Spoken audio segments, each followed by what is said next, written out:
What's going on, everybody? We are back. Combat and Cocktails, episode number 8.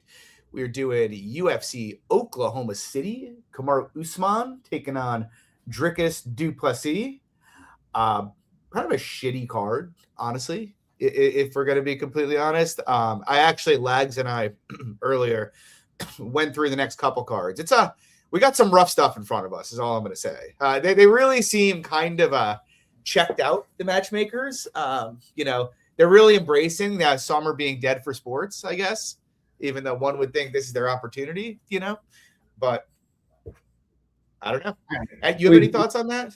We've seen it before with the UFC, right? Where they put on like some huge events, and then after that we get this tailwind of just dog water. So as gamblers, even though the card sucks, we're fans and gamblers. It is still good that we have cards, right, to bet on. But yeah, this isn't that surprising to me that we're going to have a series of just low-level crap. It's just like funny to me because, like, if you bet other sports, it's like this is the worst time of year. It's like the perfect time for the UFC to release like banger after banger. Like, why are they giving us like December cards during the college football playoffs, that are bangers? Why aren't you doing it in the middle of the summer when everybody's looking for something to watch? You know what I mean? I have no idea, honestly. Yeah. So anyway, as always, guys, drop a like and subscribe. Follow me on Twitter, MMA Fox, Shawn at Shawn Orr. We can touch very briefly on the main event from last week. I mentioned it on my other show. I made a mess of that because I really thought Public Money was going to come in heavy on Conor, and actually it went the other way. Public Money and Sharp Money went on Holloway. I went to sleep Friday at minus 210. I woke up Saturday morning at minus 300. Felt I missed the line and passed. It was free. I have to say, I know he got injured, but it was random, yes, but I also feel like this is what happens when you haven't fought in 5 years and you're 38 and you're clearly been on steroids and all of this stuff. It's like you come out and throw a high energy move off the bat, your body's breaking down. I mean, what are your thoughts on it? Like, I feel like it was random, but I feel like it wasn't that random, if you know what I mean.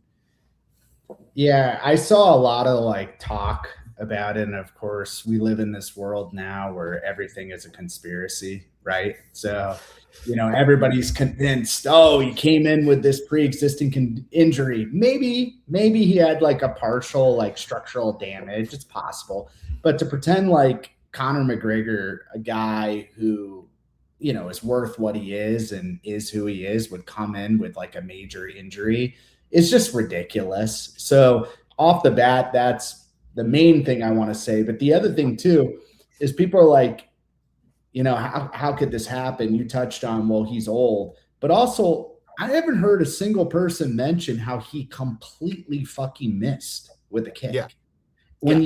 He literally at his age sprinted across the cage through his entire body's force into that kick. And he didn't even graze. When you graze, you get a little impact to kind of brace yourself. Yeah. He missed completely and then planted on that leg, dude. So it's while he was still going forward. Not surprising. So yeah, and it's funny. I was like, man, like it would make sense if he was hurt coming in, but then like they show the backroom footage, and he's like blasting the kicks as hard as he can. It's like he's clearly, if he had torn ACL, he's not going to be blasting kicks 100% in the back. Yeah. You know what I mean? Now, what you did say, did you see him put on his shoes though? Yeah, dude. Put on his shoes, man. Dude, I saw people posting it on Twitter, and it was the wrong leg also that he stumbled back. I know. I will say, I feel like what you just said. It's like, what's his name? Halliburton on Indiana last year. It's like he has a calf strain, goes out there anyway to play game 7 and tears his Achilles. We've seen that before. It wouldn't shock me if he had some kind of hyperextension or something like that. And he's like, I'm not going to pull out of a fight because of this. And then, it just exacerbates when, as you said, he missed. But anyway, that's it. I think we can officially sign off Conor McGregor's career here. The Mac is back. Don't sign off. The Mac is back, baby. I mean, I have to say, I feel like what a crazy for him from his perspective. It's like you knock out Donald Cerrone in like 45 seconds, and then everything has just been Yes. a descent into darkness in the 5 years since that moment. Yes. But yeah, I don't know. Maybe he'll try and come back. I don't even think this is the last thing I'm going to say, and you can comment on it, and then we'll get into the drinks and this card. Yeah. I don't even think if they book him in another fight, is there really going to be enough interest now to have another main event? Maybe you think so? Oh yeah. Come on, man. The guy like, I get it because people have had so much disappointment, but we've seen this before, bro. The big name still carries some water, and they can also market it as it's his last fight. This is the final time you get to see Conor McGregor. They can pull all kinds of stunts to get the interest drummed up. And Conor, I mean, for all of his faults, the guy is the biggest international brand in fighting. He is. Yeah. If they were going to do something smart, they'd make the Diego Brandao rematch. No, I like Pepe's. I think Pepe is on the money. At some point, I agree. Diaz fight again. Well, I think that's my gut is that's the only reason he came back, was to get done with his contract and go to Netflix. Like that seems like the obvious move. But yeah, anyway, let's get into it. Tequila Sunrises. Shawn, take us away on how we're making these. And then let's talk UFC Oklahoma City.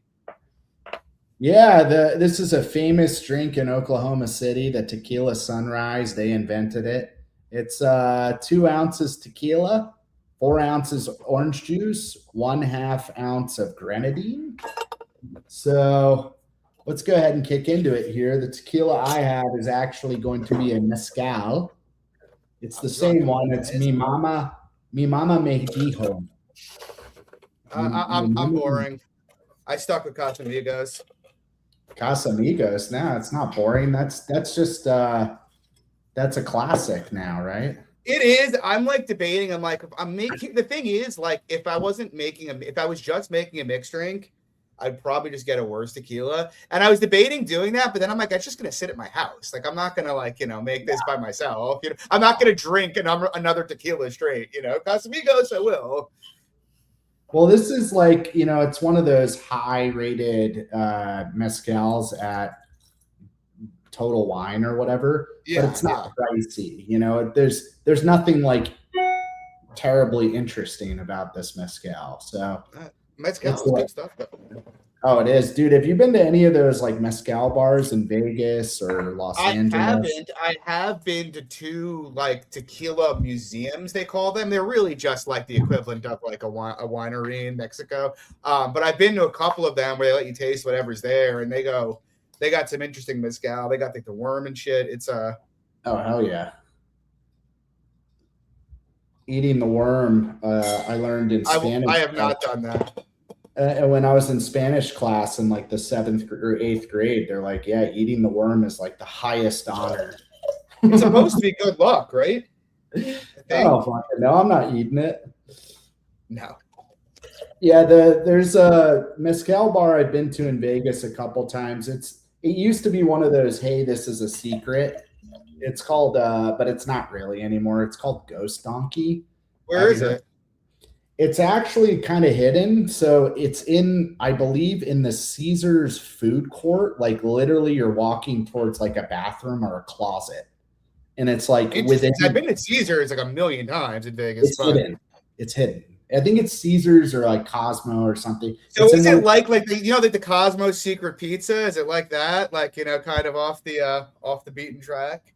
Yeah, it's kind of like that, but I haven't been to that, but I know what you're talking about. You haven't been to that, bro. Next time we go out there, we gotta go. We'll have to hit that one up. Yeah. I mean, I'll put it this way: it's very good drunk pizza. It wouldn't be as good if I was like sober. I sincerely doubt it, but how are you ever gonna know? Yeah, that's true. I'm never gonna be in the Cosmo at 11 o'clock sober. That's that. It's a 0% chance. I will say of kind of reliable pizza in Vegas. Maybe I'll get flayed for this, but I actually think New York's pizza is pretty reliable. Actually, I mean, it makes sense. Inexpensive. It kind of does the job. It's probably the only redeeming quality of the entire casino is their pizza. New York. Well, it's actually pretty good for. So it's funny. This is so weird. It's like my parents were attorneys, and they had a case out there when we were kids. They took us with them. My mom had her cousin like watch us most of the time. But they took us to New York, and there's like a roller coaster and a bunch of arcades and stuff. And I was like, this is fucking sick. New York. And the first time I went to Vegas as an adult, I went there and I'm like, this place is like the worst place on earth. It's like, this is that and Circus. But the pizza is good. I will say this in New York. So me and my girl, we went off season one time to Vegas when it's like super dead, dude. There's like nobody there. It's summer? No, like during the winter time or like really? emerging into, it was like after COVID, it was like emerging into like winter or like spring or something before. I feel like every business conference happens in like January, February, you know, like that's I don't know. It was fucking dead, dude. And we went to Coyote Ugly over there by New York. Yeah. And dude, those bartenders went absolutely nutso on me. It was so much fun. Like we were doing shots out of their tits. We were doing like, it turned into like a scene, dude. It was just me, my girl, and maybe like 3 other people, dude. And we just had a wild ass party with the bartenders. It was fucking awesome. Sounds awesome. That does sound awesome. All right. So did you finish making your drink yet? I did. No, I do like the color here. I like the color we're working with here. This is a nice little red. I did too. Yeah. It's like, well, mine's like kind of like like a guava. It's like a guava. Yeah. All right. Well, cheers.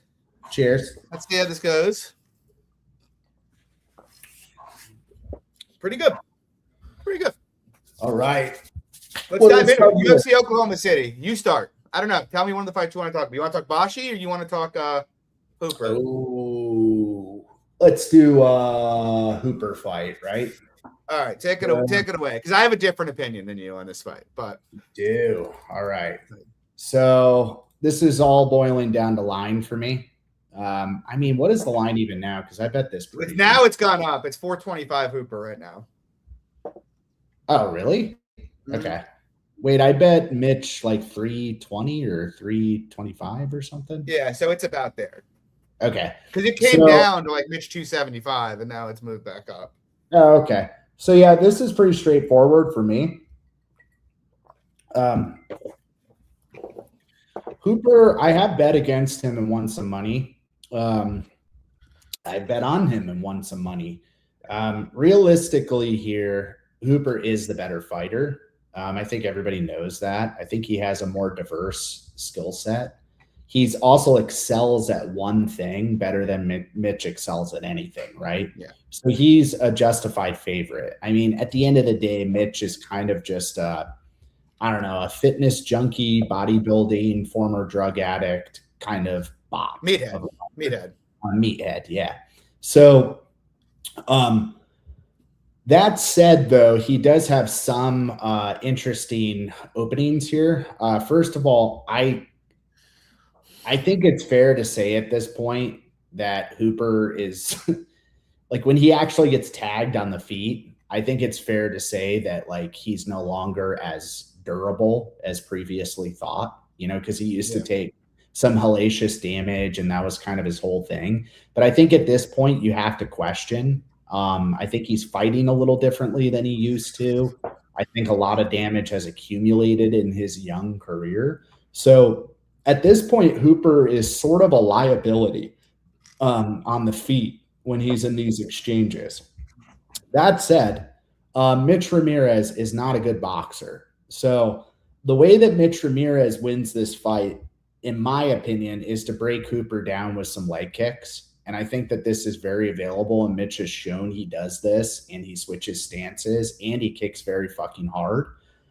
So the way I see this fight playing out is if Mitch is smart, which is, you know, he's not. So if he fights smart, though, in this fight, he's going to slowly break down Hooper with some leg kicks and then get some opportunities available to him on the feet.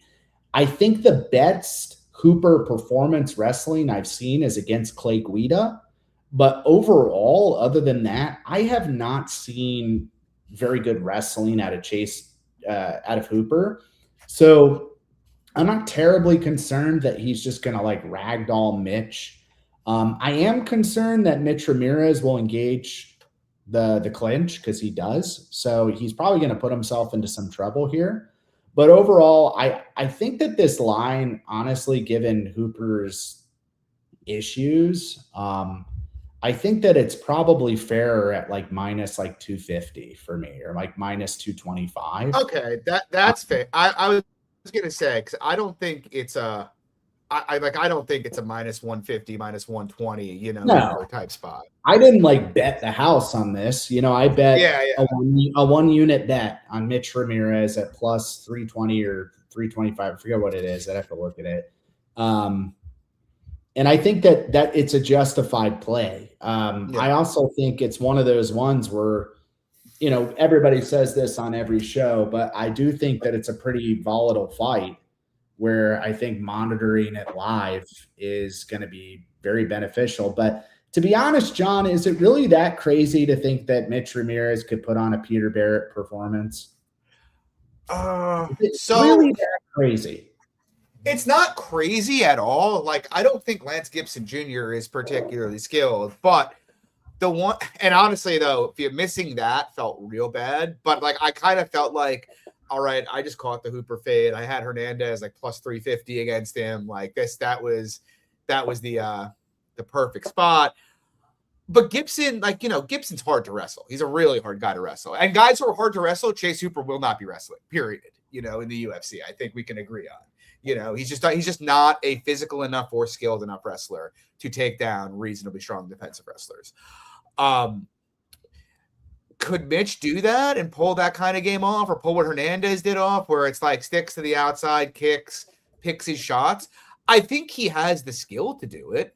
You know what I mean? Like I do think he has theoretically, I think he has the skill to do it. The problem is, to your point, you pointed this out to me earlier in the week, and then I noticed it when I was taping it. He does have, especially when he's feeling himself, he has a tendency. Yeah, he has a tendency to get over his skis. You know what I mean? Like, he'll get really aggro, and like I think if he ends up, I don't think Cooper's a good wrestler. I do think if he ends up in the clinch with Hooper, though, he's going to probably get taken down. I just don't trust this guy's takedown defense at all, and Hooper has done a decent job if he gets the body lock of kind of ripping guys down. You know what I mean? Gets to the side of you. Yeah. He's okay in that position. Yeah. Mm-hmm. Yeah. So like I just don't trust him to do that. The one thing I think is interesting about what you just said. So like my kind of base case for the fight is Mitch will probably try to play it pretty smart, but unless he clips Chase early, I think eventually that is going to probably fall apart on him, because I just don't think he's really an intelligent enough fighter to kind of maintain discipline for, an entire like 15 minutes of the fight. And I will say, I don't think Chase is a lock to finish him on the ground by any means. I actually think Mitch looks like a reasonably skilled defensive jiu-jitsu player. You know what I mean? Strong. Like, yeah. And he knows how to go 2-on-1 and he gets beaten to the position constantly, but he's so strong that he can get himself out of it. Yeah, and he's very good at kind of getting into neutral, where it's like he's not going to get aggressive and get up, but he will make sure you don't submit him. You know what I mean? So like he could give himself chances here to bounce back. Just the biggest issue I have, Pepe just said it, Mitch is much better than Slava on the ground. I totally agree. I do not think it's a takedown and fight over. My biggest issue is I just don't trust Mitch to stay safe. And then on top of that, there's a part of me, and this is actually about what you said, I think might be the most interesting thing, if your assessment is correct. Like, there's a part of me that's like, if he just comes at him like he did Fior and just spams him, Mitch might collapse, because I don't think he likes having pressure in his face at all. But I do think he kind of needs to do that on the feet a bit, because like what you saw with Hernandez was he basically just let a much better striker with much better footwork kind of just pick his shots, and Hooper is not a skilled enough striker to let harder hitters who are faster pick their shots. You know what I mean? My issue is I just feel like Ramirez is very liable to get stuck on bottom, and I think if they tie up, he probably gets taken down. So it's like, I think he can find a KO here. I'm just like, is that like 20 to 30%, or is it higher than that? I think a decision is going to be pretty hard pressed for him to win. So the thing with capping the KO for me is I do think a lot of people are going to overlook the leg kicks Yeah. because it's not something that screams at you on the tape from Mitch Ramirez, but when you see him land leg kicks, dude, they are fucking hard. They are You think he'll hard. throw them in? You think he'll Yeah. throw them inside? No, he'll switch stances. He does. Yeah, that's true. That's true. Dude, he's gonna pound. Like if his coaching is correct, which who knows if it is or if he'll even follow it. Dude, they're gonna obliterate Chase's lead leg because Chase. Because the thing is, the way I view the fight, he can't pull off the Hernandez fight because he doesn't. He's not as nimble as Hernandez.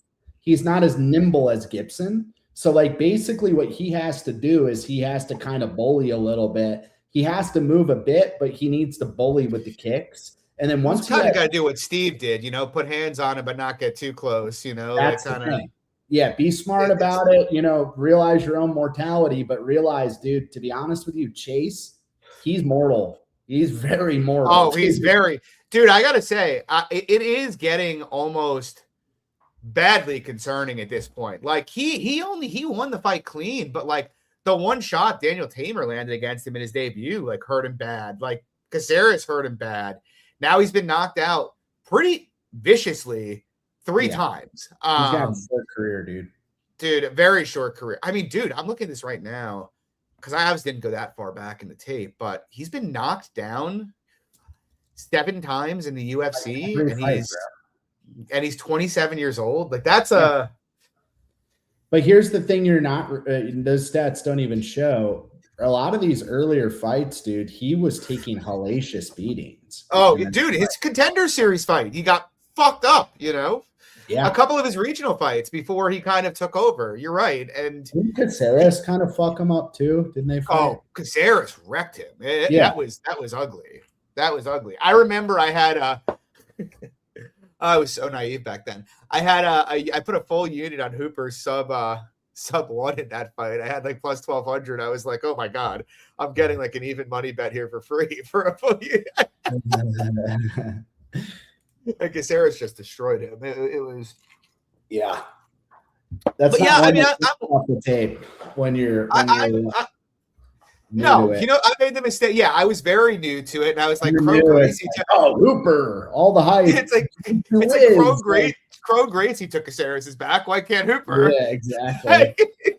Speaking of people that take a ton of damage and I haven't heard from in a long time, and I'm wondering where the hell they are, is Brady Highstand. Dude, very similar, actually. Actually, you know what's funny? Highstand is almost like the optimal version of Hooper. Like he's not as good a grappler once he's in top position, but he's tough. He's physical. He throws pretty hard. He's very, very aggressive. Yeah. And he's strong enough to bully his way into takedowns, where Chase is just not. You know what I mean? Bro, that guy hasn't fought in 2 years. Is he just done? Did he get knocked out? Didn't he win his last fight? Remember? He submitted we all cashed over Armfield. Yep, that's right. I had sub 3 there. Was that really his last fight? Dude, I bet sub in Vegas. I was in Vegas that weekend. I bet at Circa. Maybe he's been spending. Maybe he's doing what Chase should have done and spent like 2 full years at Tiger Muay Thai and not fight. Or his knees are shredded. Or that. Dude, I mean, it's really, honestly, like, it really puts it in perspective when you look at it on paper. Because, like, I think I taped, like, Chase's last 4 fights. But, man, like, dude, his UFC wins are horrible. Daniel Tamer, Peter Barrett, Felipe Colares. Barely beat Barrett, bro. No, I know. Jordan Leavitt, who's, like, a decent fighter. That's probably his best win, honestly. Oh, Jim Miller, I guess. But Jim Miller is so easy to take down, bro. And can't get up. Yeah. And he can't get up. So, yeah, it's that's what I'm saying, dude. And look, what's Mitch Ramirez's schedule? Can you do that one for me? It's insane. Mike Davis, Thiago Moises, Carlos Prates. Yeah, it's crazy. It's real. I will say, I think I would argue that is the biggest bull case. Is that like Ramirez was given potentially a future champion on Contender Series, and then I bet Ocho with you, Pepe. I remember that. Oh, dude, that was the best. Remember we got reverse CLV'd, Pepe? Badly. And it was a little sweaty. That was a sweaty fight. Got badly reverse CLV'd on that, where I was like, dude, is something wrong here? Yeah, Liam says Chase is a great dog, not a great massive favor. And I agree. He is a great dog. Actually, he's performed quite well as an underdog. If I'm not, has he lost as an underdog? I don't think so. But like you just look at it, man, it's fucking rough. Like Borshev washed, Guida washed, Miller. I mean, dude, Kalaric dead. R.I.P. Dude, Borshev has no first layer takedown defense and no chin. No. Yeah. I mean, it is strange, the career he's had. And it's basically every time he's tried to take a step up. Caceres beats him. Then he beats Barrett. Peterson beats him. Beats Kalaric. Garcia destroys him. Then he had this little run, and now he got Hernandez and Gibson, and they both finished him in the first round. Yeah, Pepe pointed it out. Remember Fiore? He was dog odds, and that was when I do remember that. We posted up the pictures of him lifting weights. He was I remember going on one of like the old spaces we used to do back in the day, and I'm listening to like, I'm not going to say his name, I'll tell you offline, but be like, Fiore's an easy max bet. He's a black belt and he can box. And I recall. Okay. Yeah. Okay. I recall. People were very excited about Fiore. I remember. It's like Fiore's never been in a fight in his career. Fiore, who? Where is he now?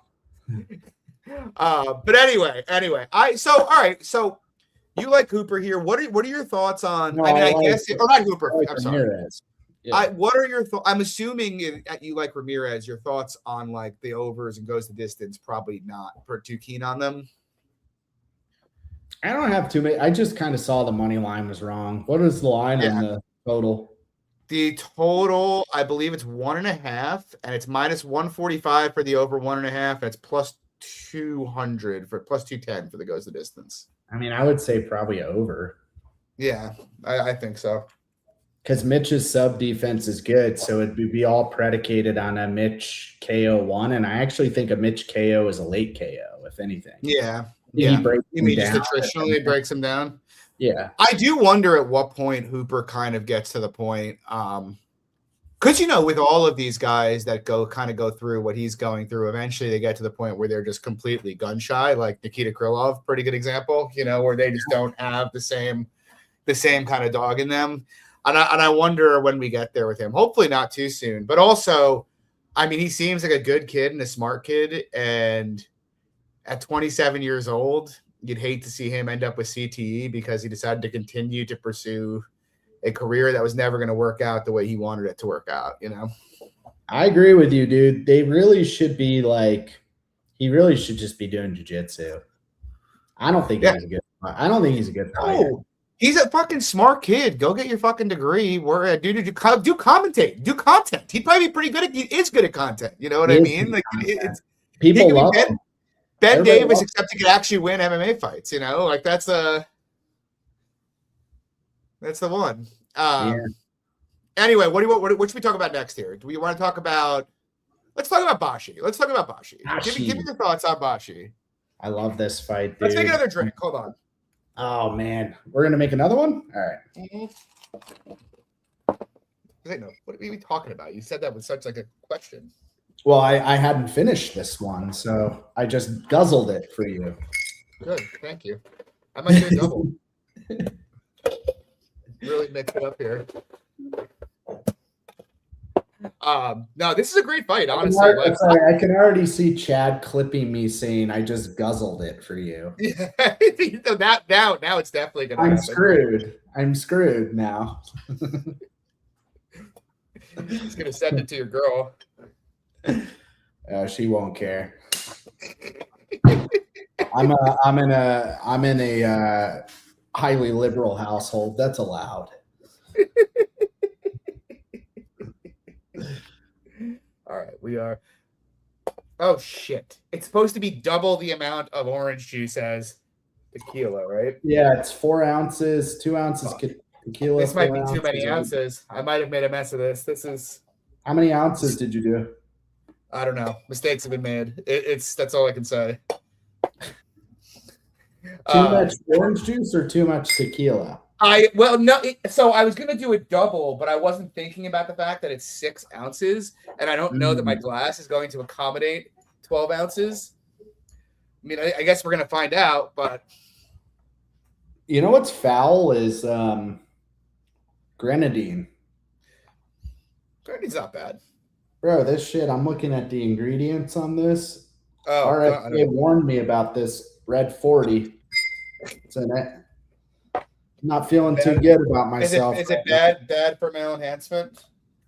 I heard, yeah, which I can use all the enhancement I can get at this point. Many people are saying it. Do you have any bets on the speech tonight? Is there a speech tonight? I thought he was doing like a thing tonight. Oh, I have no idea. I don't fucking care. That's where I'm at. I'm like, unless you can give me something like an inside trade on Couchy, I'm like, we got to meet his teleprompt guy, dude. But I'm like, you know what my response to that is? It's like, all right, respect for trading on it, but like, how did you only make $100K when you have fucking speeches? Like, what? And also, to be honest with you, at this point, wouldn't you do it? 100%. But I'm also like 100,000. I was expecting when I saw like it was going to be like $10 million. You know what I mean? Like, fucking broke, bro. Did you see the guys how much money they were making off like war stuff? Well, they don't pay. They really don't pay much money to people who work in public service outside of like the. Bro, some guy went like 16 for 16 on like Iran conflict things, and dude, we know it's happening. He had only made half a mil, bro. That's it. I was like, half a mil. I am thoroughly convinced. I think this is happening in more markets than everybody realizes. Like, I'm thoroughly convinced the reason like there's a new story every day about where LeBron is going is because they're just completely playing that market up and trading off of it. You know, like it's that like convinced him. He's like, I'm going to take a minimum contract, so I'm going to somehow inside trade my way to $20 million.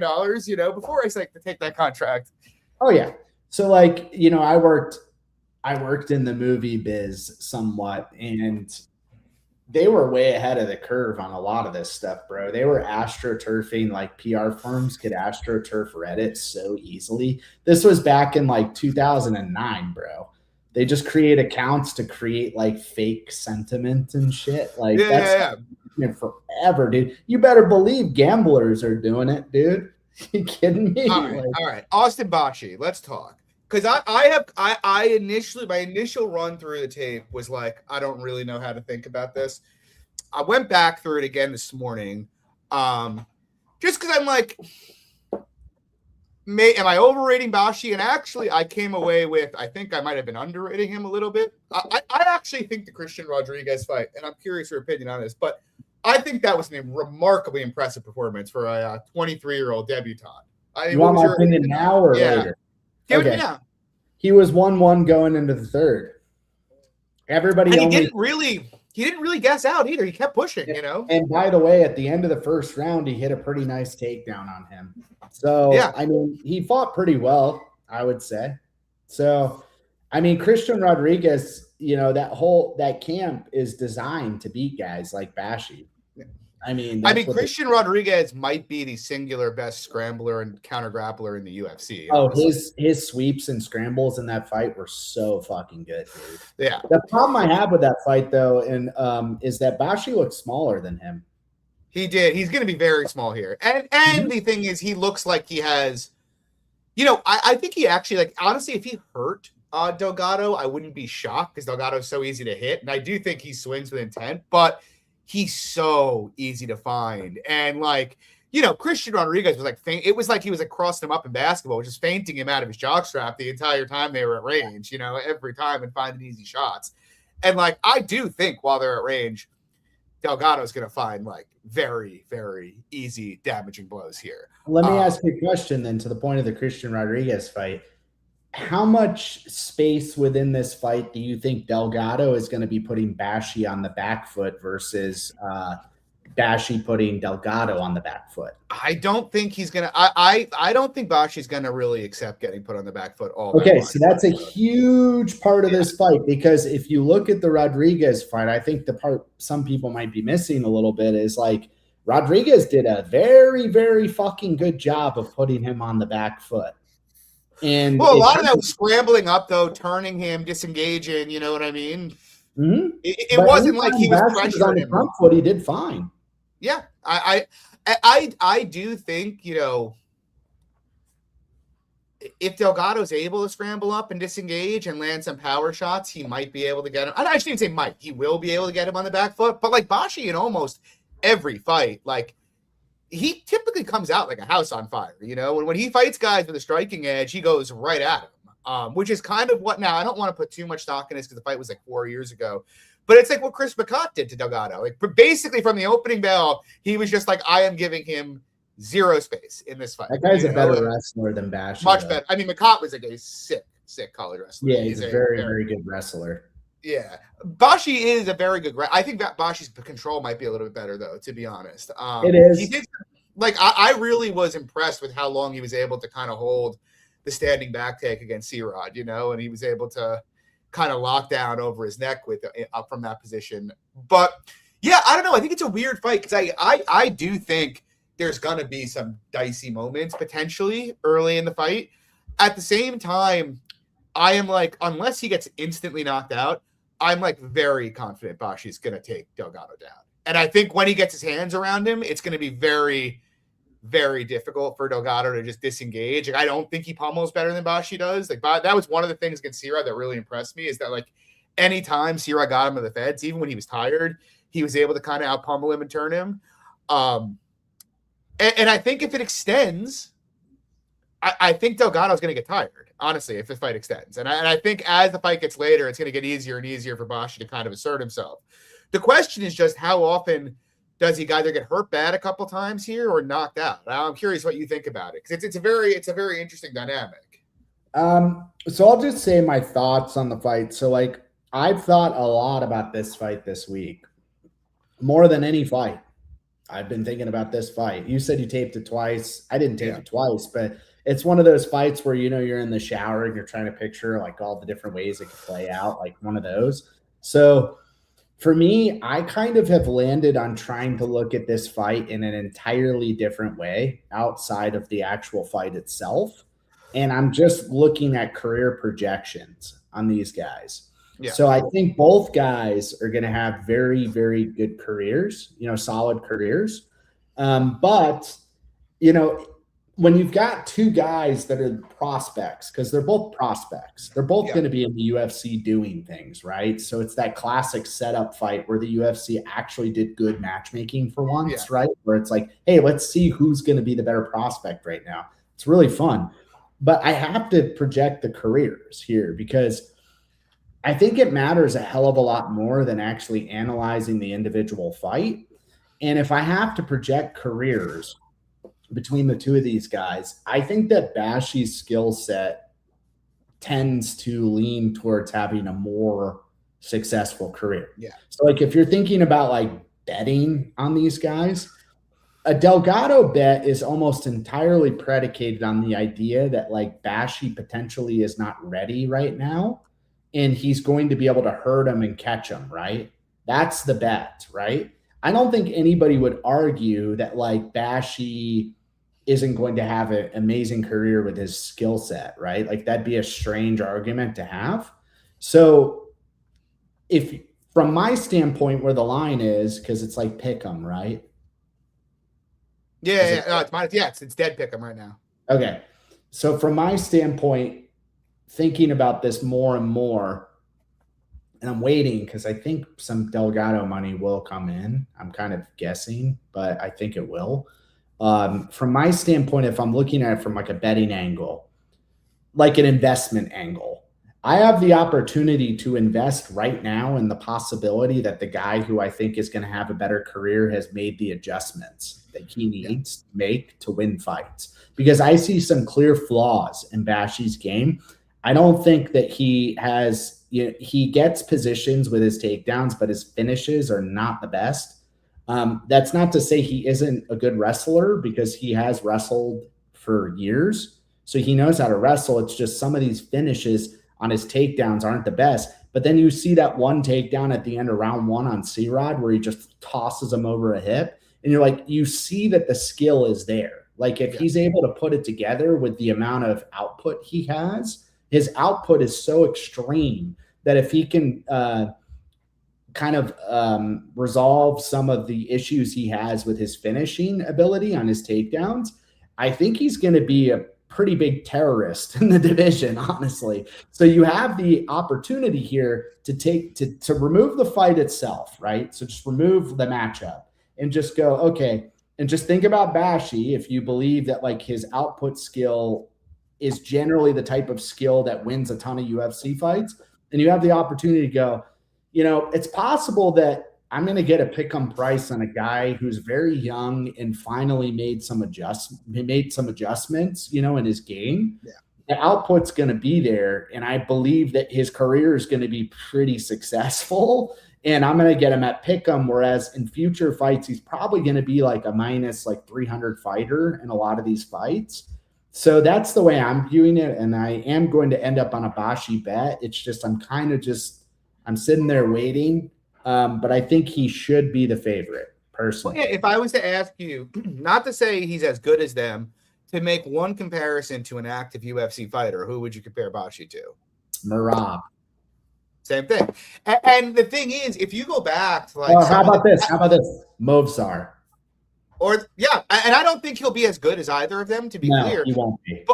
But if you go back to like early Merab days, every fight he was underlying. There was like, oh, he's so easy to hit, yada yada yada, and it kind of underpriced the fact that a guy who is a reasonably good wrestler, who is relentless and does not get tired, especially in the lower weight classes, it's almost a cheat code. It's like Merab was minus 170 against Casey Kenny. You remember that? Like back in the day, like that.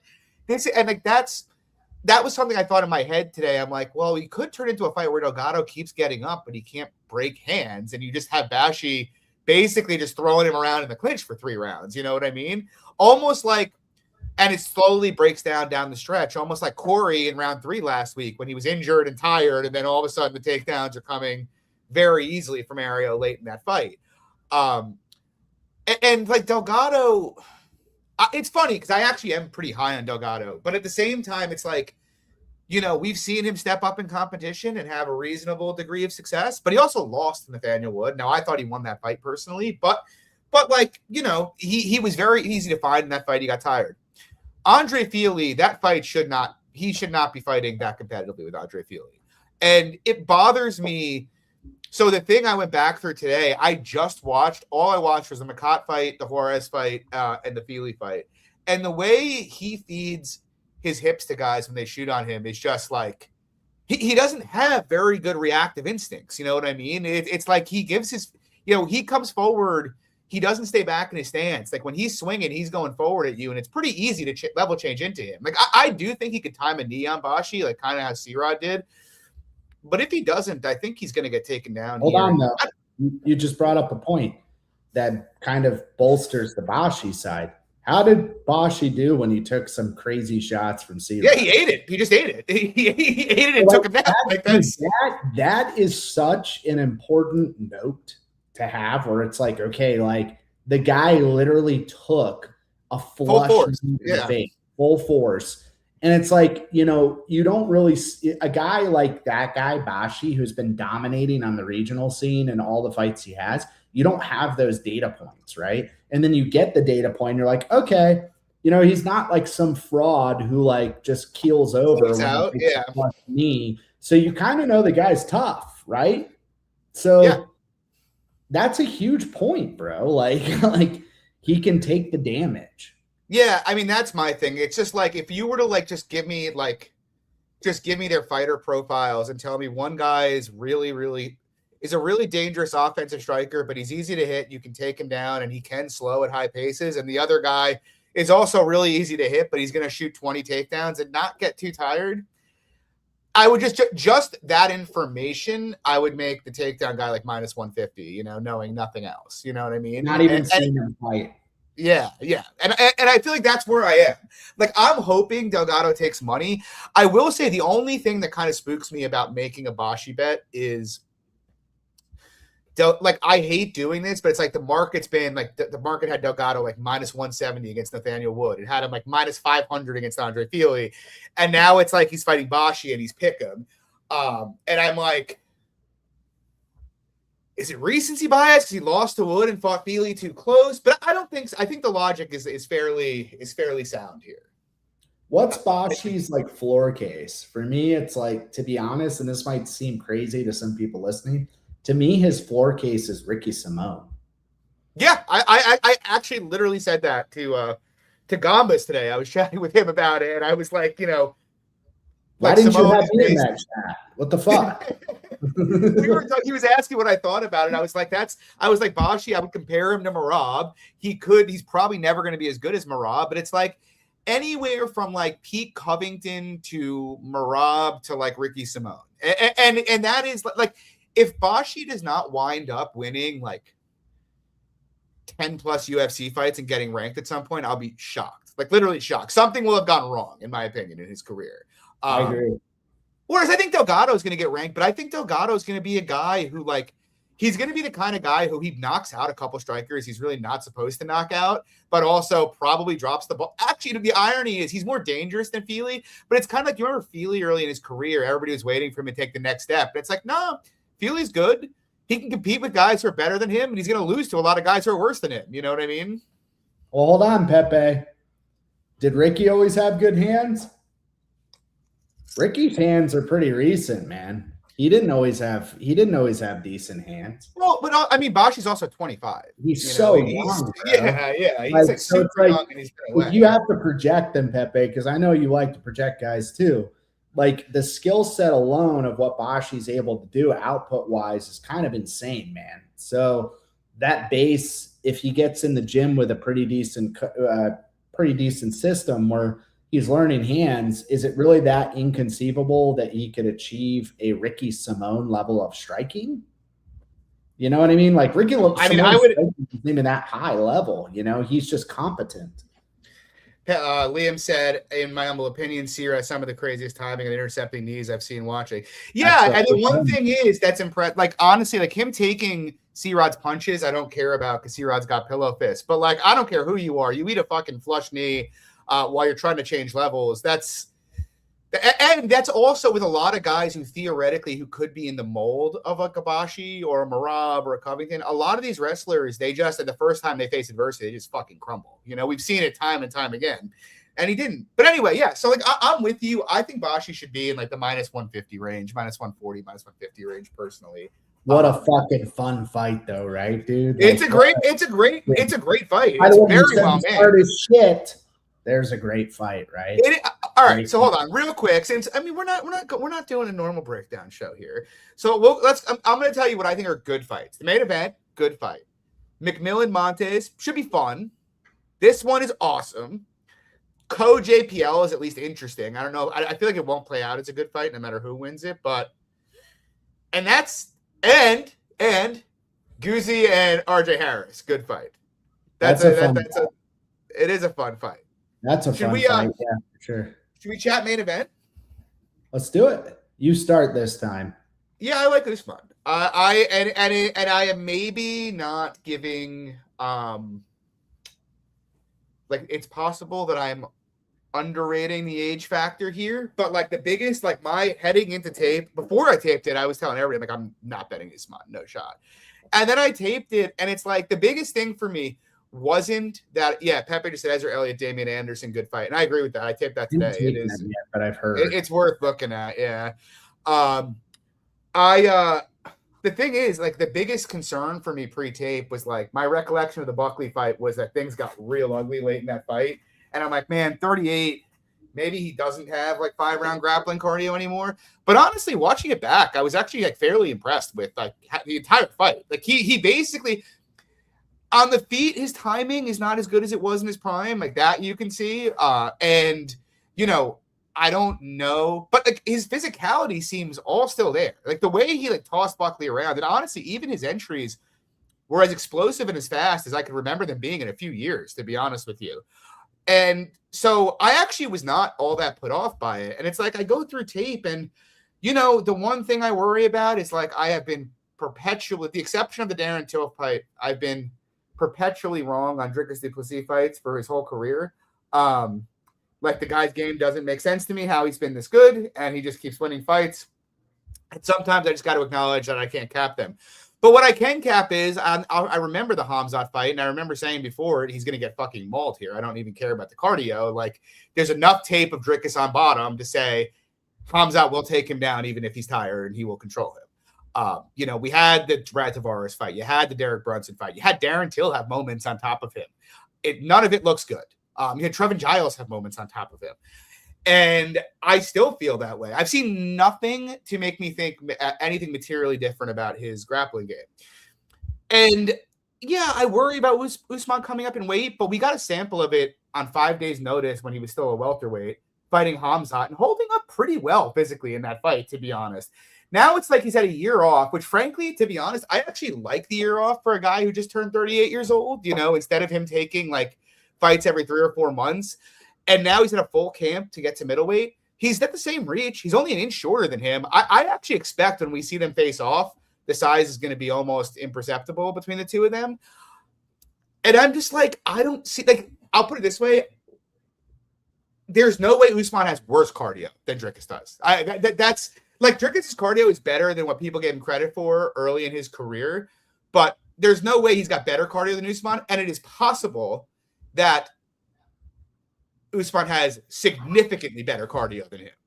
And I just think about it, even striking, like maybe Dricus knocks him out. We've seen him do that before, but I don't think he's going to get like way ahead of the numbers and outland him by like 50, 60 significant strikes at distance. And if he's not doing that, I'm pretty confident Usman's going to get takedowns here. Like maybe he won't dominate him the way he did Buckley. That would actually surprise me.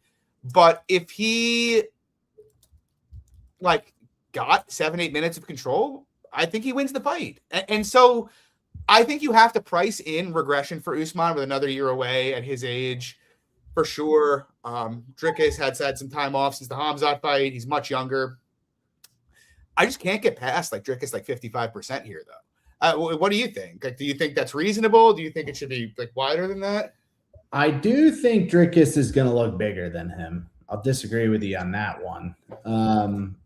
But I'll agree with you on virtually everything else. I think that you take a trip down memory lane of Dricus du Plessis fights, and the highs kind of cloud a lot of the lows of his fights.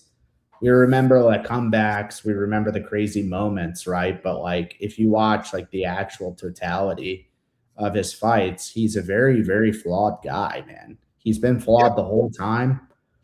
Even his striking style, he likes to do kind of a dart in type of throw 2 punches to a kick type of style. That's how he likes to do it. It's a timing thing.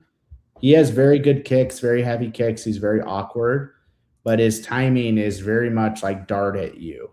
And he's been punished for that in some of these fights by wrestlers and by strikers who wrestle him, right? Whitaker, Till, Brunson. I mean, Brunson was going belt to fucking ass on him until he gassed out in that fight. Yeah, Brunson didn't even just gas. I mean, he really just hit the wall of cardiac arrest. I mean, he's an older guy. And truthfully, Brunson was the better fighter that night. Like, if we're being honest. So for me, just looking at this, I understand the age concerns with Usman. There is a pretty sizable age gap. And you could argue that Usman fighting up in weight and being older, that's got to be probably the primary concern of the fight. Yeah. And can Usman get knocked out by Dricus du Plessis? Of fucking course. Can Dricus du Plessis find himself on top at some point and do what he does to guys where he just bashes their skull in? Of course. But if you're like trying to cap the actual like fight, like the total possibilities of it, you've got to favor Usman's wrestling ability because Dricus just exposes himself so much to that. His takedown defense is bad. The fights where he's looked his best have been against strikers. or against guys who he takes down, right? Like even Strickland, he took him down. That's what swung the fight, right? Israel too. Israel too. So he's not going to be taking down Usman very often. He might get him down once, who knows? But I don't think so, because some of these takedowns he's hitting are very goofy, dude. Like these are very strange takedowns when a guy like Usman, who has a pedigree and such a high skill set, I'd be a little surprised if it worked enough where he could consolidate a position and like hurt Usman. Usman against Hamzat, like Hamzat when he got him down, Usman beat him at the first level with the sprawl. The problem is just, Usman's hips aren't as quick, and Hamzat was able to do that duck under and just, get to the next position way quicker. And I don't see the highest elite of grapplers, too. Like the best, yeah. Maybe the best wrestler we've had in the UFC, honestly. Like probably. I kind of think that he's like the evolution of Habib. Yeah, really, that's what he is. And he's a physical powerhouse, you know. Yeah, so despite the loss, guys, despite him losing, I still think Hamzat is pretty fucking amazing. So I favor him against Strickland in a rematch. You should. Yeah, like minus 200, minus 250. Yeah. So for me, I do think, and I saw that the line on Bet Online shot back up over 2-1. So like for me, like I'm looking at this and I'm like, Jesus Christ, like how could you really like give Dricus du Plessis this much equity when the way he strikes exposes himself to takedowns? He's shown bad takedown defense, but also he's shown really, really bad get-ups, dude. Yeah. Really bad get-ups. It's all power. It's all power-based. He has no legs, dude. He has no hits. He has no hits. It's why Hamzat was able to just pass and get to the crucifix 4 times. Like, hey, can you remember a champion ever getting crucifixed like once, not to mention 4 times in a single fight? You know what I mean? Like that is, yeah, I guess that's fair. But that was that's an accurate answer. But like my point is, it's like you should not get crucifixed if you're a reasonable grappler defensively. Period. I agree. Like, ever. That's. You're saying themselves gets crucifixed? Yes. Oh, yeah, Matt Hughes crucifixed people.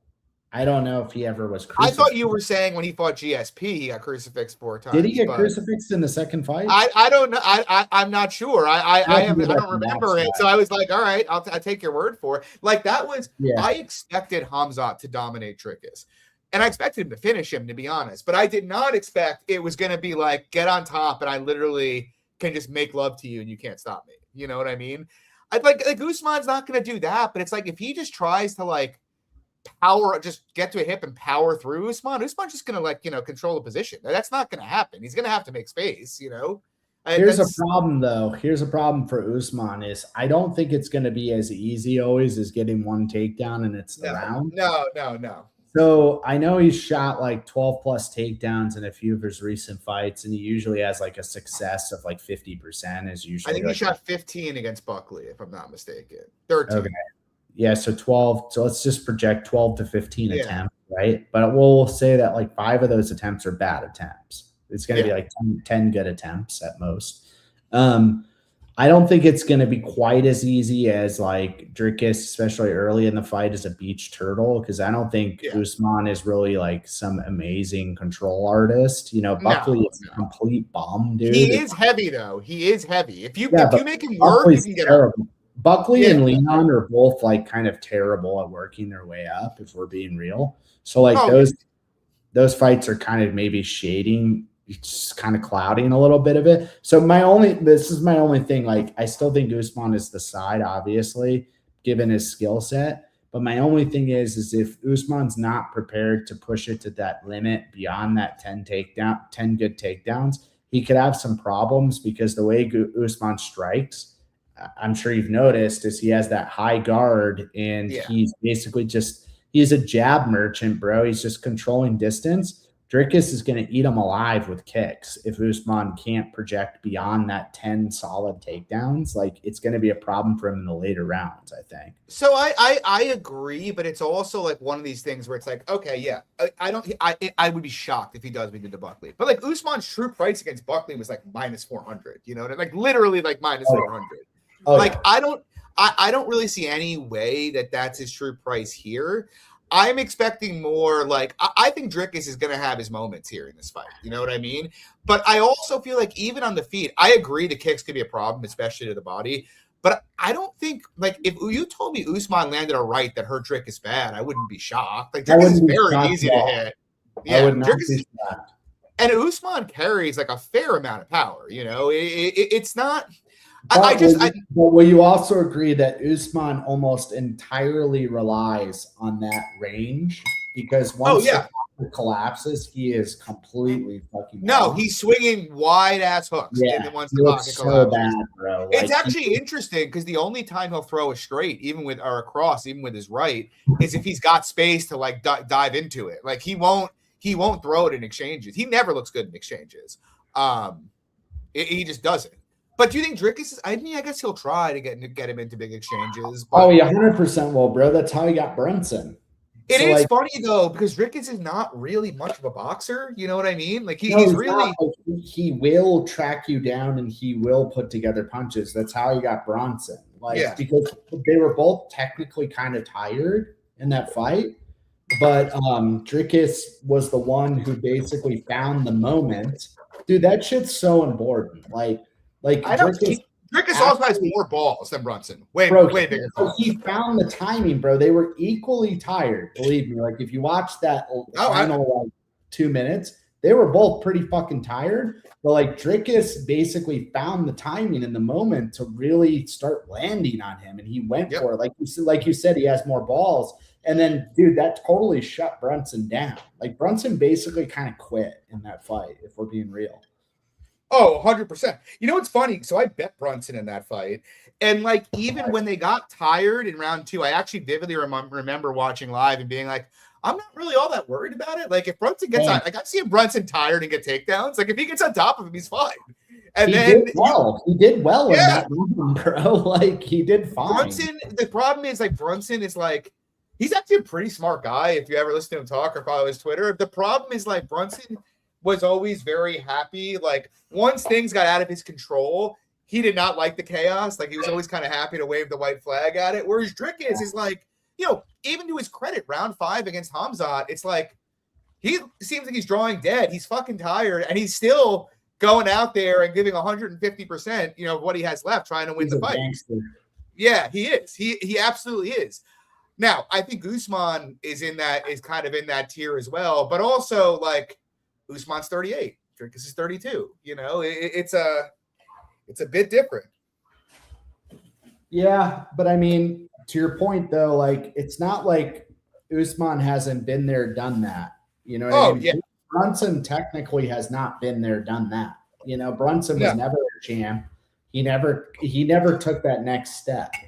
A lot of the guys that that Drickus is doing this to are guys that never did take that next step, truthfully. Yeah. Well, actually, so I was about to say, if you go through, so the interesting thing is, obviously Drickus has beaten some pretty good fighters. Like, I think you can debate whether or not he deserved to win the first Strickland fight. I didn't personally think he did, but the second Strickland fight, I do think part of that with Strickland was he seemed mentally not there for that fight, to be completely honest, but he won that very clean. But like other than that, like yes, it's impressive he beat Izzy, but like let's be honest, has Izzy won a fight since? I don't think he has. No, Izzy's like been washed for a while, bro. Yeah. So like, he beats Izzy. Whitaker, he looked bad early in that fight, but as soon as he hurt Whitaker was kind of like done. You know, Whitaker's kind of a quitter. Like Darren Till was almost taking over their fight. You know, like that's Brad Tavares hurt him and like basically controlled him for a round. He's had the weirdest fucking career, man. It makes no sense. You know what? I just said Whitaker's a quitter. That's totally fucking wrong. Whitaker's just kind of turned into a little bit of a flake. I almost just don't think he can take shots anymore at all. Really. Because Whitaker's had some all-time badass durability, amazing performances in his fights, you know. Early in his career, yeah. But like he's just kind of turned into a flake. I actually thought he fought incredibly intelligent last week, though. Instead of trying to lure Krylov into everything, he just went first every time. And Krylov, you could see, just didn't. If he's not going downhill, just didn't know what to do with it. You know, he just seemed like lost. You know what's funny, dude, is I saw all these like posts and Whitaker's been talking about and everybody's been talking about it, about how the commentary was talking about his like how like fat he is. How it's fat. You know what's funny? I didn't have any audio on my stream. We used the same stream. There was no audio. I was like in like a small chat of people, you know, just kind of talking about the fight with people. And for that particular fight, like I was available. So I was chatting with some people.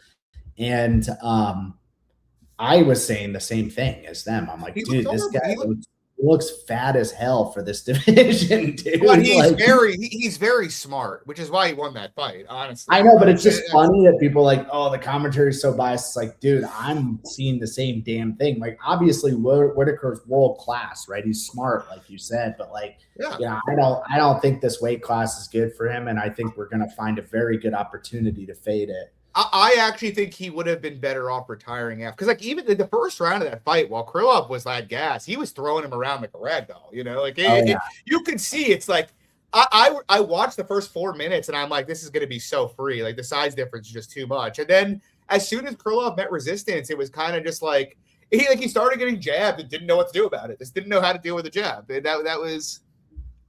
So if you Google Nikita Krylov and you look at some of those pictures of him in his early UFC, I mean, this dude's a guy who's off the sauce now. He's had injuries. He's also lost that confidence, that immortal You mentioned this earlier, you know, with Hooker. He lost all of these like intangible things that made him one of the funnest contenders in the division. And it's kind of sad, honestly, because he has none of it left, and the guy was never very skilled. So he's kind of a dead man walking, in my opinion.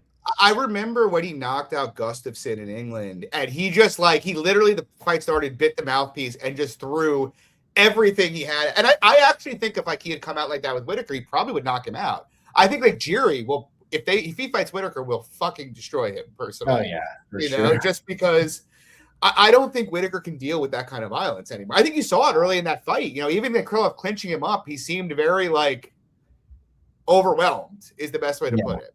Yeah. He wants that like nice touch and go fight. So are you going to take a position on Usman? Yeah. All right. Should we do one more fight here? What do you think? How much did you bet? What'd you bet on him? I have 2 units on him. I'm also going to take his decision, though. It's like it's plus 500 in some places, man. Like I feel like you have to fucking bet that. Like, you know what I mean? I don't bet many props, but like his submission line. That's a good question. His submission line is plus 2,000. Probably not good enough, honestly. No, he doesn't have like jiu-jitsu, you know what I mean? I'm looking for one of those with these types of guys. You know, it's like a plus 5,000. I feel like the only way Usman can sub someone is an arm triangle. Maybe if he actually got a bite on a guillotine, like some kind of a Kimura. Yeah. Power sub. That's all he's got. But I agree with you. An arm triangle. Yeah, power subs, like you just said. Yeah. Should we talk about Pepe saying Whitaker versus Johnny Walker? Oh, that I would be so. This is where Pepe needs to be hired, dude. Yeah. That I would be here for. We need Pepe to be hired for matchmaking, but also so that we can get some kind of a benefit from that. Some Cauchy trading benefits. Yeah. Oh, that, but also I'll take some seats. I'll take some seats there.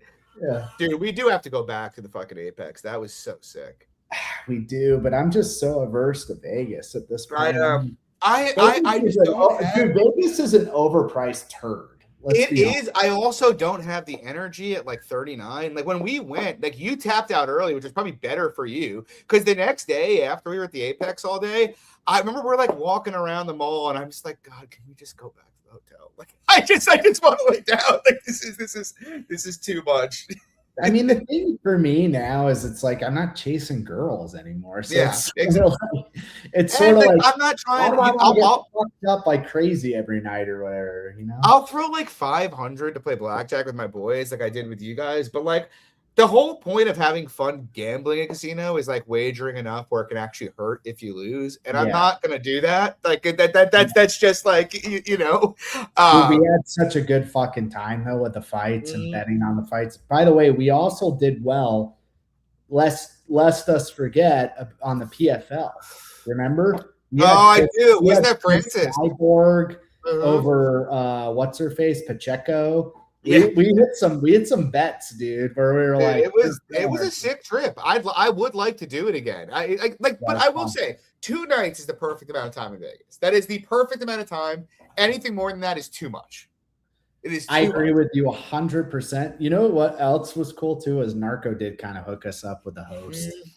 The host was sick, dude. Yeah, Narco got us a limo to the arena from the hotel. Yeah. It was so chill. Narco knows, dude. Narco knew how to do it, dude. It was fucking sick. We were definitely hooked up with Mike. That was sick.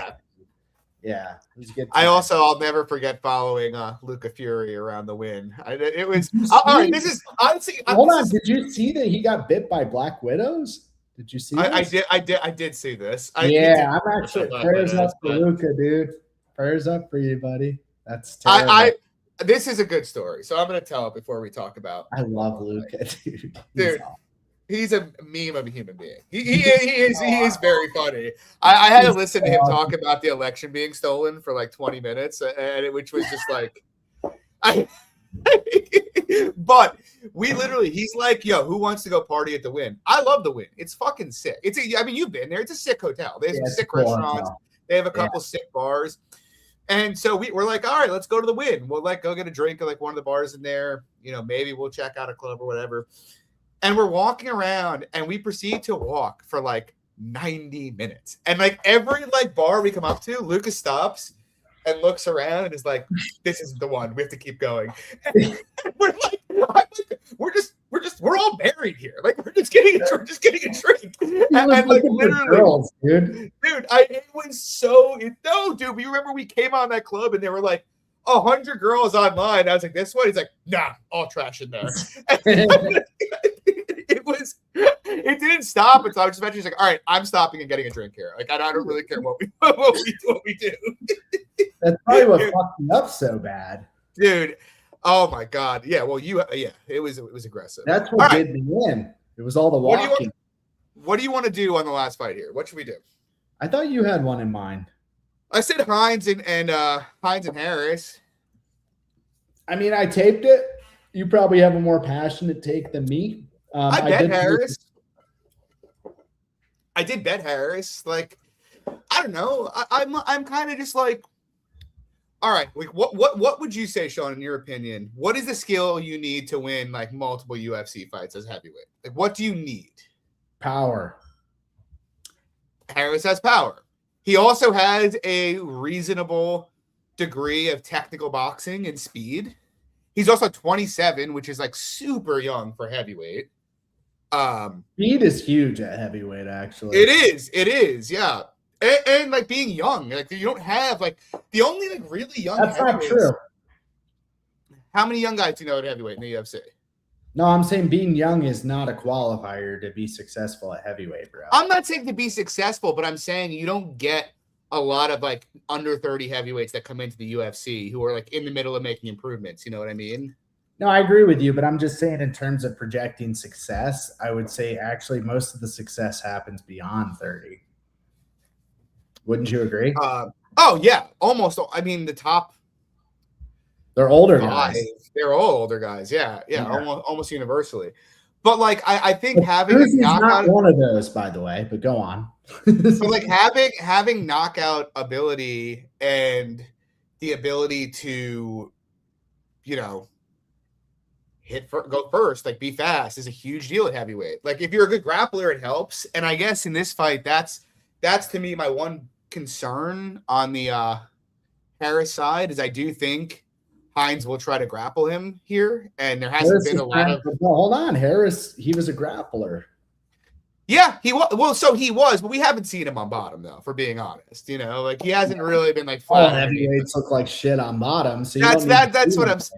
But what I will say is, it's like we saw, like Denise is, even for someone who's in the UFC already, Denise is one of the worst grapplers in the division. And, Guzzi attempted 10 takedowns and he got him down once and did nothing with it. And to me, he projects as a guy who's not likely to have much success. Pepe said Harris has smaller glutes. He does have smaller glutes. But because he doesn't project to me as a guy who is going to get. Don't say smaller glutes. The guy's light. He's light in the ass. That's not great. Very light. Phil Jackson would not be drafting him to play center. I'll put it that way. Absolutely. Have you ever heard that story about anybody out? Have you ever heard that story about why he? Oh my God, what's his name? Oh my God, he was a complete bust. He was a center from Duke. And Phil Jackson really wanted him because he had a big ass. Like that's like a real thing. But I agree with glute capping. If there's one thing I can take from Ozzy, it's glute capping. But I guess my whole view on the fight is like, I was like fairly certain Hines was not going to be a quality UFC fighter when he came to the UFC. I didn't see much in his debut that really changed my mind. He does have good cardio for heavyweight, but that's like it. Like he's very easy to hit. He's pretty small. He's tough. He's very tough. And he's pretty small, but he's pretty small for the division and he's easy to hit.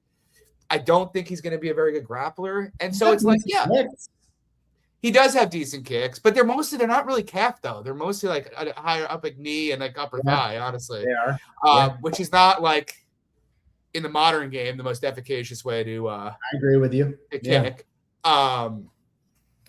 And I just feel like, I think Guzzi will beat some real like bottom, like a fair amount of like real bottom tier heavyweight just via, being tough and putting a pace on them. Harris, I'm not saying he won't be a bottom tier heavyweight, but he actually has some tools I like. He's very big. He's 6'6". He's got like an 80-inch reach. He's got fast hands. He's got power. He's a competent submission grappler. He's a former college football player. Like he's a clear athlete who's really, really big for the division. Like he actually looks, I do think he's a bit hittable, but he looks good in exchanges. Like he doesn't panic in exchanges like a lot of heavyweights. He actually like picks his shots pretty well. He throws in combination too. Yeah, exactly. So like I look at the fight and I'm like, I feel like Harris's floor is being kind of around like this level, with Hines, whereas his ceiling is he's just better and more skilled at everything. Plus he should be improving. To me, I'm like, he should be like minus 130. It's a debut. He only has 5 fights, but I do think I think we know Hines' ceiling, which is like a guy who can out hustle lower level heavyweights. Whereas Harris, we don't really know his ceiling, and he's got some interesting tools for heavyweight. Do you have any like contrary takes to that? I mean, the way I view Hines is basically like, I think I said this in the chat. He's like the last guy you want to run into at the bar. He's got like a bar fighting style. Like he's just a giant, like no neck trapped, like red as hell because he does tons of steroids. He just looks like his skin is probably like an inch thick. He just looks like a man, man of the earth, like a mutant. Am I frozen? I'm like frozen. You are frozen. I hear you fine though. You're coming through fine. What the hell though? I can't be frozen on this face. Look at this face. This is an interesting look. All right, you're back. We're back. Oh, I mean, I know I got a face for radio, but like that's bad. Okay, so Hines is just kind of a bruiser, right? My biggest concern with the guy, obviously, is that he's obviously not in the school of learning skills. He's more in the school of like, I'm going to put in a ton of hard work and be ready for a fight, for a dog fight. And I do think he puts in the work. I really, truly believe that he does. And he's not afraid at all. He's not afraid. He's tough. He's going to come after you. So there's got to be a lot of credibility that's given to a guy like that at heavyweight. On the Harris side, I would agree with you. Seems a lot more skilled and a lot more promising, just talent-wise. Concern I have with him would be that I feel like sometimes he lets the fight come to him. Yeah, he'll accept being put on his back foot for sure. It's not great for heavyweight, man. So and he can get cage pressed. Honestly, I've seen him get cage pressed. Like he just lets things happen to him, and like I think that that's partly because he's an intelligent fighter, so he lets the ebb and flow happen. But is heavyweight really an intelligent division? I mean, the No. most intelligent guy to ever fight at heavyweight is probably John Overeem. Jones. John Jones. Well, let's remove John because he's a light heavyweight, but I would Yeah, agree with. yeah. Would you say it's probably Overeem, right? Yeah. I mean, he managed to, with no chin, extend his career in the top 5 for an extra like 5 years. Just being smart, right? Yeah, But like yeah. it's like at the end of the day, it couldn't get him a belt, right? So it's like it's not the prerequisite of heavyweight to success. A lot of it really, and John fought nobody, if we're being honest. Yeah. So like it's tough to consider him like a heavyweight goat. I would actually rank him I would personally rank him below DC in terms of or Stipe even, because like he did beat Stipe, but Stipe hadn't fought in what 3.5 years. Well, here's the thing is like Stipe, yeah, he didn't fight for years, but a lot of people forget Stipe was technically the lineal heavyweight champion because we had mergers with Strikeforce and Pride, and Werdum had technically beaten Fedor. So like Stipe was technically the lineal champ. So it went DC was the lineal champ, then Stipe, and then technically now Jones is a true lineal champ, which is pretty rare. But now Jones is going to kill that because Jones is a douchebag who won't fight. He'll come if Gon beats Aspinall. I suspect we'll have a Gon Jones. Okay, well, what if Jones wins and retires? Then the lineal is going to die. Dead. Yeah, that's true. So it's going to die with Jones either way, probably. Well, few people realize that like heavyweight is on a true lineal right now. Most divisions are actually no other division is on a lineal path right now. Heavyweight. Oh no, because 145 Conor retired. That's or he forfeited the belt, I should say. Yeah. So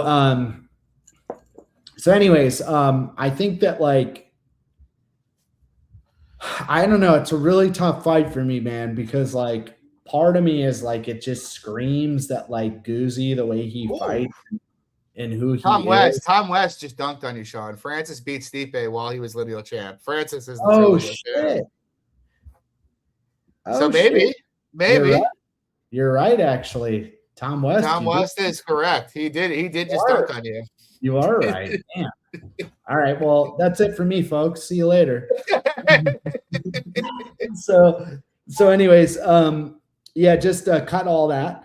And it's a tough fight for me because I feel like Guzzi's like attributes are heavyweight. Would you agree that Guzzi's attributes are kind of heavyweight attributes somewhat?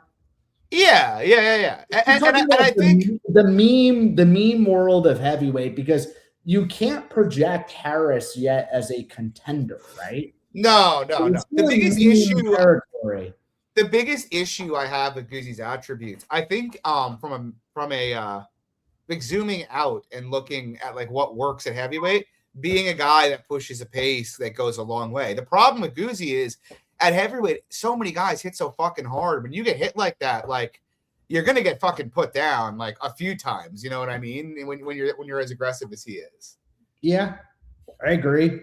I don't know. It's a tough fight for me. I view it as when I like taped it, I just kept watching, like thinking in my head. I'm like, man, you know, Guzzi is aggressive, but like every time he enters, he's probably gonna get hit with a check hook, like almost every single time. True. You know?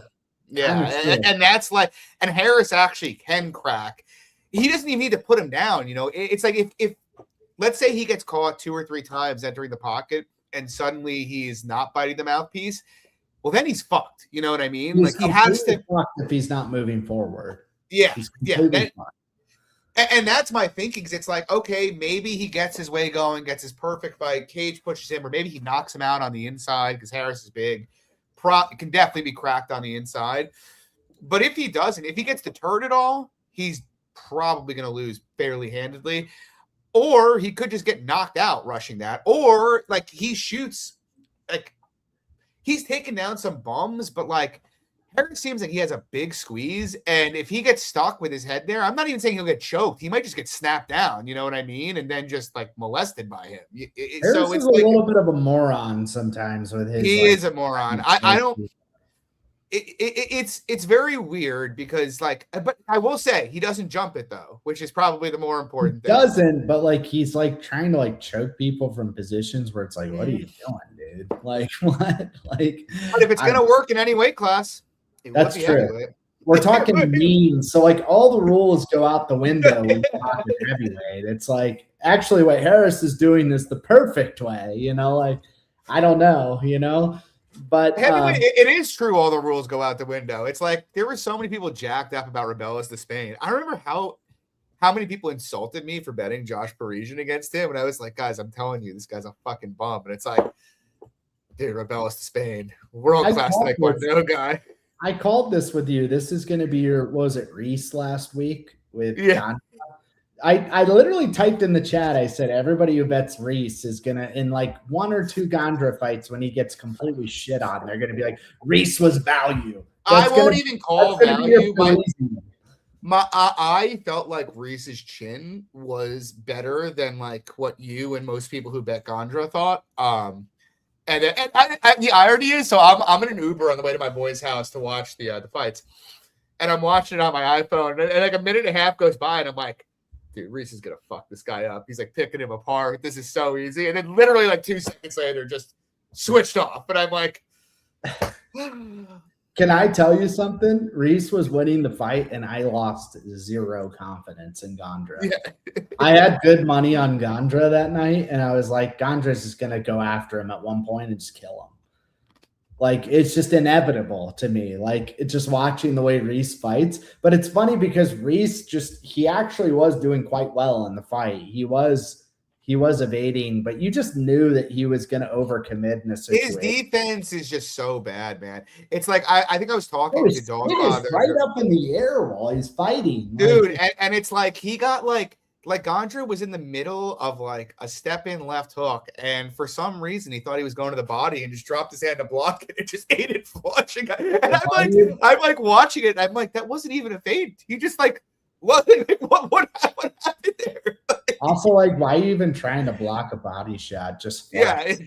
Yeah, just flex, bro. No, I mean Reese was a bad. I mean, I will probably. I mean, Gondra, I'm either going to be dead right on, and I'm going to make money on his fights in the UFC, You're going to be dead right. But you were dead wrong last week. I know, but or it might not be though. There are happy guys like Drickus is a perfect. Like, granted, Drickus won a title when it's a Gondra is not Drickus. I'm 100% on board with what you're saying with Gondra. He's not Drickus, bro. Liam's asking, how would RJ do against Denise? I think he'd do a lot better than Guzzi did, personally.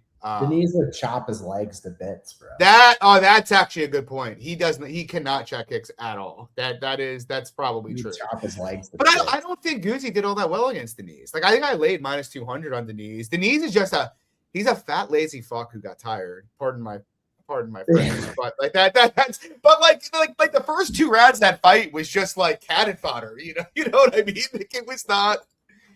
It was not a particular. Denise isn't even that good, too. Like, no, he's terrible. Honestly, he's not a good athlete. He's got this like hook, right, that he's good at, and some kicks, but like he's not that good. Well, the funny thing is, he got pitched as like being this like really elite like Muay Thai guy, you know? And he was struggling on contenders against a bot. Yeah, and then he beat Carl Roberson, who's not Carl Roberson. Who's the black wrestler? I know. Carl Williams. Which to this day still is like, I don't buy all the theories that the UFC told Carl Williams he couldn't wrestle. He got cut anyway. You think Carl Williams had a massive neck injury, bro? It was well documented. Is that what it was? Yeah, okay. That makes a lot of sense. He had a massive neck injury. He had to have like surgery and shit. And like, obviously, like after that, then he had to fight really quickly after that. So it's like, obviously he's not going to be like pushing the pace, freaking shooting takedowns. To be honest, Carl Williams probably shouldn't have been fighting heavyweight anyway. Like, I know it's easier to take those guys down, but like, you see how tired he gets when he's like throwing Junior Tafa or Justin Tafa around. Like, it's not you know, it's like I remember Nick Maximov when he fought on Contender Series at heavyweight. He was giving up 60 pounds. It was like minus 700, but he like lost the first round, and like it was like such a shock. But it's like, yeah, a 260 pounder sprawling out on a guy who's 210 pounds. That's not easy to deal with. You know what I mean? Dude, where is that guy, by the way? He's actually pretty good. I think he's better than people think. I mean, he got injured against Malkoun, or his whole career is probably different, you know, if he doesn't injure his knee. Oh, he's only 28. He just won. Has he fought? He won a fight in March in A1. Bro, this guy, he's inevitably going to be back in the UFC. Like, bro, I'll never forget. I bet him against Puna. Everybody was betting Puna. He was a dog, I think, too, wasn't he? He was a dog, yeah. And I'm like, bro, like, are you fucking kidding me? Like, Puna, like.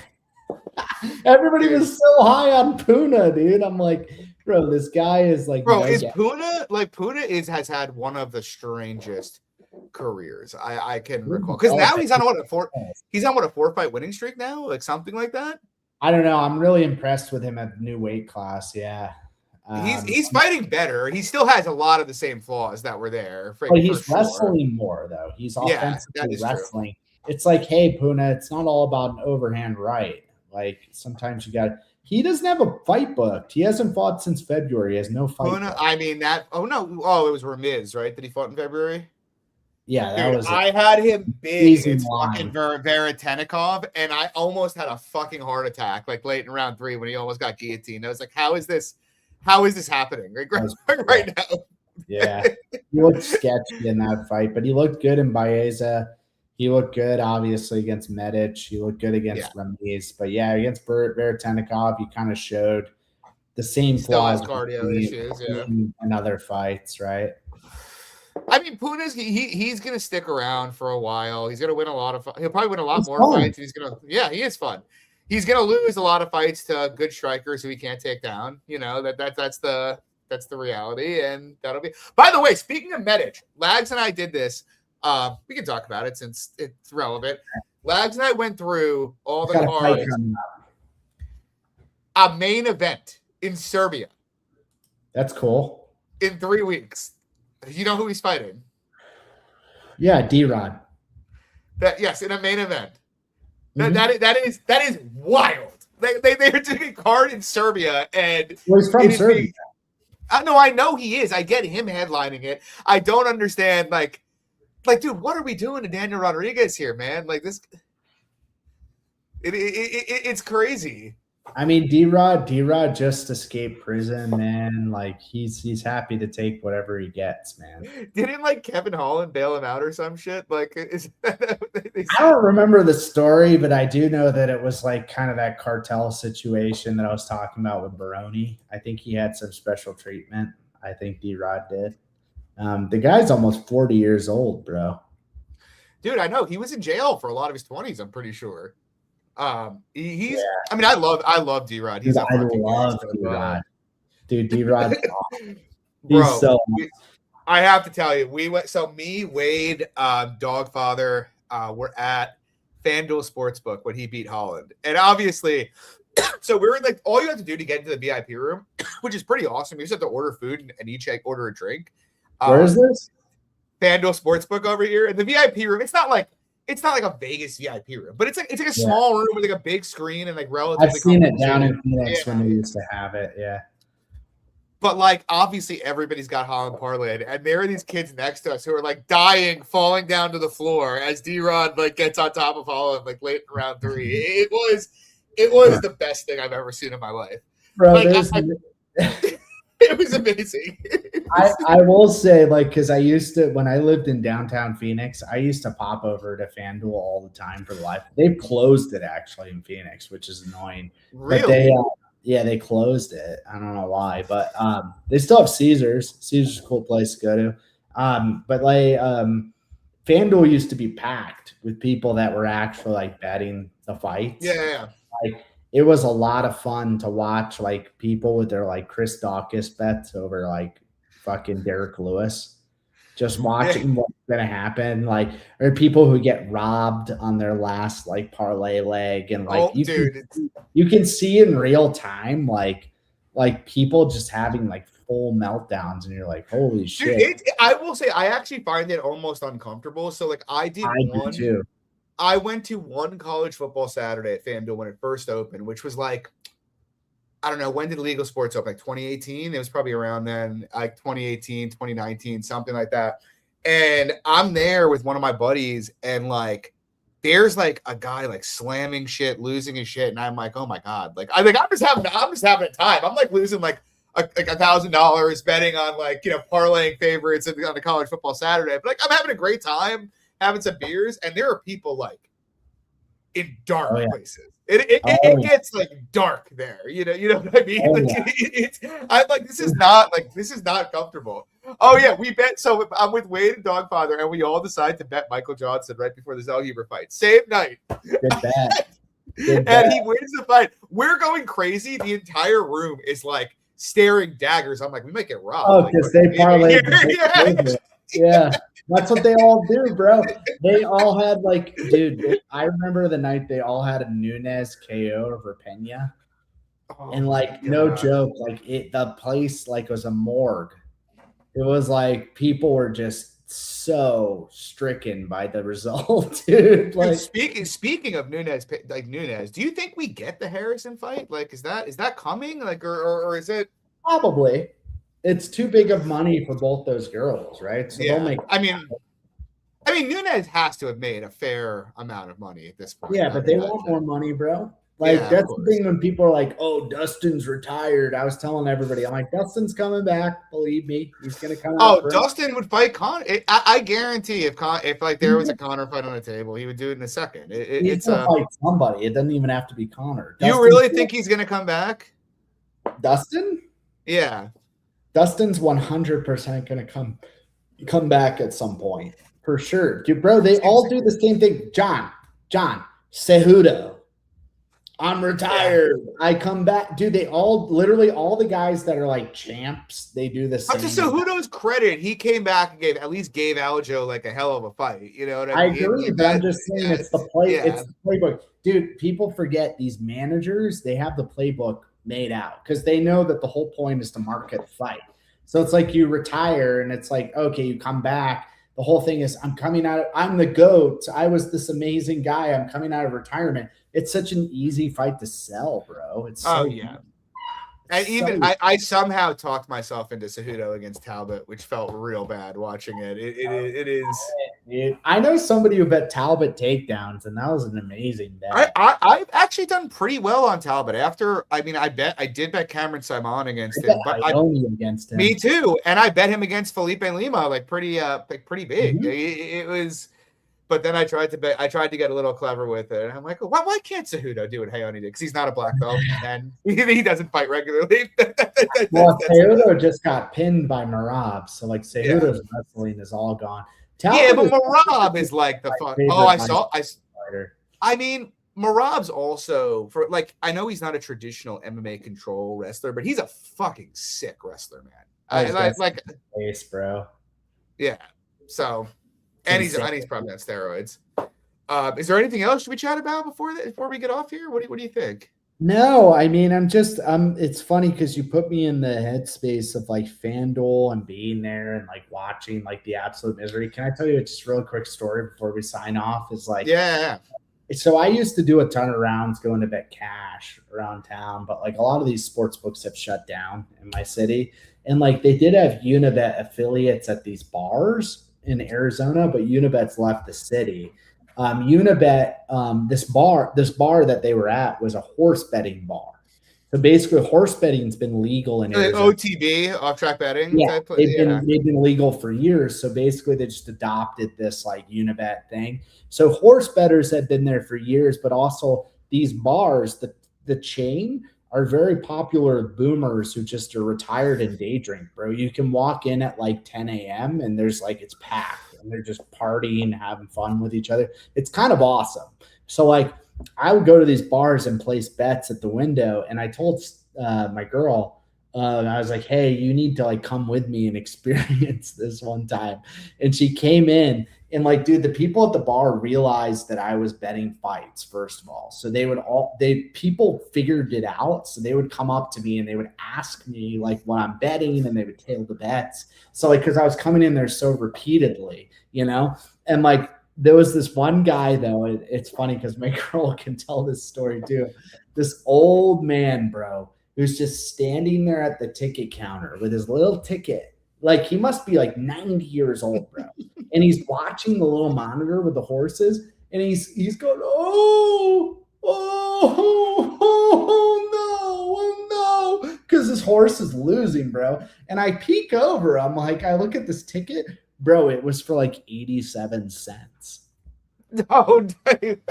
I'm like, bro, dude, like some of these like live spots where you're like, you just see the like illness and you're like, I will tell you this. There is going to be, I basically guarantee it at this point, a reckoning coming for sports betting in this country in the next couple of years. I think there's already a couple bills in a couple states that are now trying to add like major friction to it, like no more in person, like or no more mobile betting. I think that could end up becoming a thing, like across the country where it's only in person. Because I mean, I think what's going to happen is it's going to end up being like what happened with cigarettes, right? Where you're not allowed to market this stuff at all. Where it's like, okay, if you want to bet, you can, but you really got to go out of your way to go and figure it out and do it.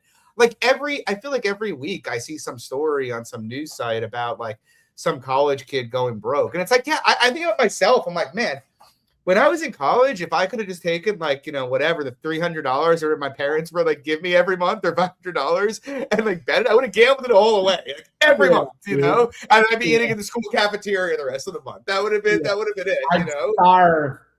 I'd eat out of trash cans. Dude, yeah, I love betting, obviously, like a lot of people do, but it is not a healthy activity. I'll put it that way, unless you can really control it. It's been good to people that watch our show. Like we know who the people are, right? Yeah, yeah.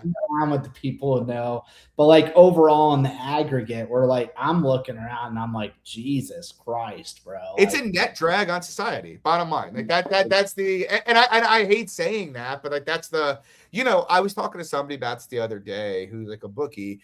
And he was like, betting really should be in the shadows. He's like, for the last like 50 years, if you wanted a sports bet, you had to either find your local PPH or use an offshore, but you had to actually go and seek it out. Like, it wasn't being spoon fed to some kid watching Sunday Night Football, and now it's very different and it's not great. So I agree with you. And I will say the rise of PPHs again is okay with me. I'm okay. Me too. I'd rather do it. I can't even bet on Rex, dude. Like only a couple Rex I can bet on. It's a fucking pain. It's also a pain in the ass too to deposit and withdraw it. It's much easier to just also like your bonuses. Like if I lose like $5,000 on a PPH, I'm gonna wake up on Monday morning after I pay them to like $750, $1K in free play. You know what I mean? I bet on a rec, they'll be like, oh, here's your 2% parlay bonus we'll give you. It's like, oh, great. This is awesome. Like, this is please. Like, thank you so much. Different ball game in terms of like everything. Yeah.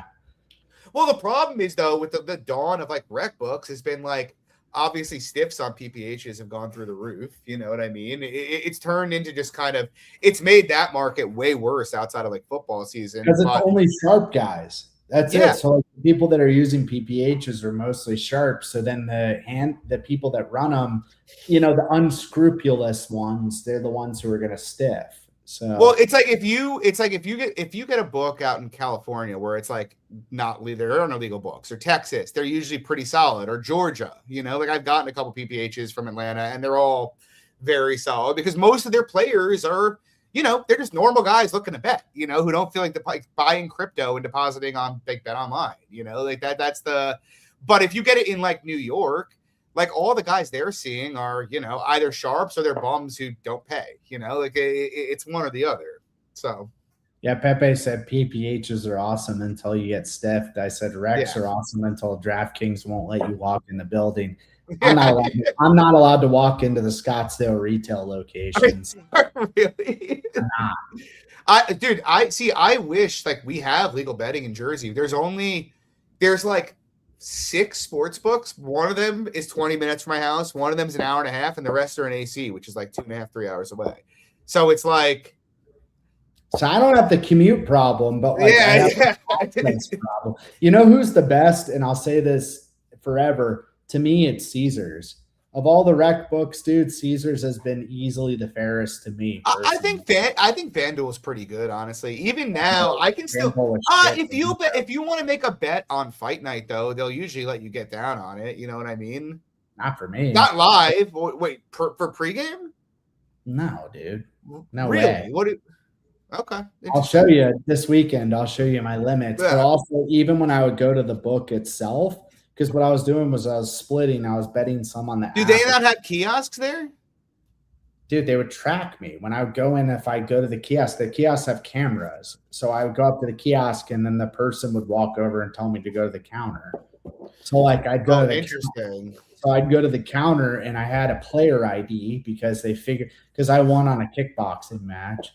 So they assigned a player ID to me. So anytime I bet – it was a negotiation. So I would bet it, and then the trader, they would have to call the trader. And then what would happen was the trader would move the line on my bet. So usually like 20 cents. And they go, okay, we'll let you have like $200 at that line, but we'll let you have $1,000 at this line. So that was how it worked. I've only done the kiosk thing once, and I rebet like 4 times on like both bets. And then when I went, one of them was like 2 Ivasa to share a GTD. And when I think I got like 400 down on it, and I went to go cash it in, and they wouldn't cash it right away. They had to come look and like lecture me on, rebetting because you're not supposed to rebet.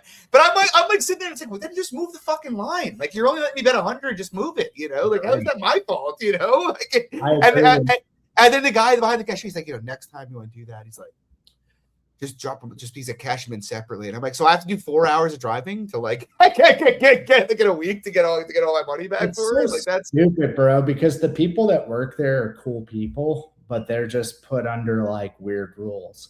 So like that's what I've discovered. Cause like, dude, all the people at FanDuel would use like my bets. So they were using my bets for forever. And then the manager was, but then what was happening was my limits were so low that I just stopped going in. Caesars happened to be kind of close by, so I'd pop by FanDuel sometimes. But like, I don't know. I think it's stupid because they're making their money some way. The funny thing is, the truth is, they probably I'm not even betting a lot of money. That's the thing. If they did the offshore way of doing things and did like what Bookmaker or Bet Online Pinnacle did and just like trade and just or Circa and just traded it, they'd make more money. But instead, they've just taken like the low risk way of doing the European thing, and like But like, what happened eventually? Because they're marketing budgets, dude. Yeah. Well, that's probably true. Well, but what happened? I mean, maybe that changes if and when Well, I think I shouldn't even say. I should say when we get real regulations passed. I'll tell you this. I think whomever the next administration is, whether it's a Republican or a Democrat, I think you're going to have huge changes that come to prediction markets and to sports books that are going to probably get handed down federally. Get it while you can, boys. That's how Well, especially prediction markets, like that's going to turn into a fucking mess. Like it already is a mess, but it's going to become a bigger one. It's anyway not legal in my state, by the way. They got to cease. Oh yeah, I have to say this show is sponsored by Buckeye. Wait, Cowshi's not legal in your state? No, dude. The AG sent out a cease and desist. And like, how is it possible? They're CFTC regulated. I'm still betting on it, so it's fine. But like, they sent out a cease and desist. But I'm slowly like withdrawing little bits every week. I mean, they're very good withdrawals. I will say, Kalshi, it's like even like FanDuel, who are decent with them, it's like 1 to 2 days. Kalshi, it's basically instant. If I withdraw to like PayPal or crypto, it's there. Yeah, I prefer prediction markets above anybody, to be honest. I mean, live now, it's way better. And the fact that you can bet going into a decision is like infinitely better than it's ever been before. You know what I mean? Huge. Yeah. Especially for our sport, because it's like the decisions are wrong all the time. Like I was arguing with somebody recently and they were like, yeah, but the prices aren't as good as like, DraftKings or FanDuel. I'm like, I'm sure they're not, but like, Okay, so does that mean I'm gonna have to farm just to bet live? I'm gonna have to farm DraftKings accounts for like I'm gonna have to meet 100 new people just to be able to bet live for 3 weeks on DraftKings. It doesn't. That's I'd rather just do it the easy way. Plus, it's like, dude, some of these decisions you get to bet like you can bet after it's a split. Like I'm trying to think of the fight. It was like 2 weeks ago. I lost, but like Bruce started reading it, and you could tell how he was reading it. It was a split, and I was able to bet like plus 550 on the dog side of it. There's ways to bet it. But I will agree with you where it's like, with the Rex, it's like, oh, what am I supposed to explain this stupidity to all of my friends who I'm taking their Rex from? I'm like, oh yeah, I'll cover your taxes when this happened. You know what I mean? It's like for most normal people, like they're excited about the idea of like, yeah, let me give you my rec and you'll make me some money. But when you get into the nitty gritty details of it, for most like successful professionals, they're like, okay, like I need you to pay parts of my tax. Dude, like, so my brother was like, he's like, I'm like, can I use your DraftKings? And he's like, no. And I'm like, why? He's like, dude, because I like betting NFL. I'm like, but you lose. He's like, I know, but I enjoy doing it. Like, all right, fair enough. Fair enough. Some of them, it's just entertainment, man. For most of my friends, it's just these $20 punts, Yeah, I mean that is literally like my brother John, or my brother Dan, I should say. Sorry, when we go and like watch football together, he somehow blasts the entire board. He bets like. He'll have like $10 to $100 bets, and I'm like, this is what you're doing. He's like, dude, I live for this shit. I'm like, all right, like you live for this. Yeah, this is why you live. He's a teacher, dude, which is a crazy thing. He's like, yeah, man, I'm betting within my means. I'm like, I mean, that's fair, but like, it is fair. It actually is fair. It's better than most people can say. To be honest. But I'm like, why don't you just give me your fucking DraftKings, dude? I will say that was the downside of doing a ton of content. Like when I used to do a ton was like getting the messages from people that would like bet something that you bet and they put too much money on it and they'd be pissed off. I mean, that's the problem with touting, right? It's like, not that I would never do it personally, but it's like, who wants that responsibility? You know what I mean? Like literally, who wants that responsibility? I mean, maybe there are some psychos out there that are like, yeah, I don't care if my subs lose money. But I know all the touts that we know who are like legit people, they like stress out over like their subs losing money, which is like a normal thing to do, Like, I don't know a single tout that I talk with, a former or present tout that I talk with that doesn't worry about that. And if I met somebody who didn't, I'd probably excommunicate them, honestly. I don't know if I just poured. I don't know what's happening right now. I might have poured tequila into my glass. I might have poured it into the mixer. I can't tell. It's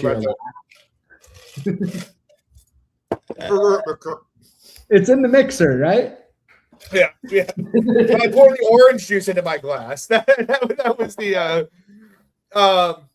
No, I mean, I agree with you. It just seems like an extremely stressful life. Like, who wants to be responsible for like, or not even responsible, but who wants to like feel that way? Like. At the end of the day, like I left one of the Discords we're in last weekend just because I was so annoyed at myself for adding BSD and not getting down on Holloway. And I was like late Saturday night, I was like, that's it. I'm fucking done dealing with noise. I'm not listening to anything. I'm gonna do my own thing.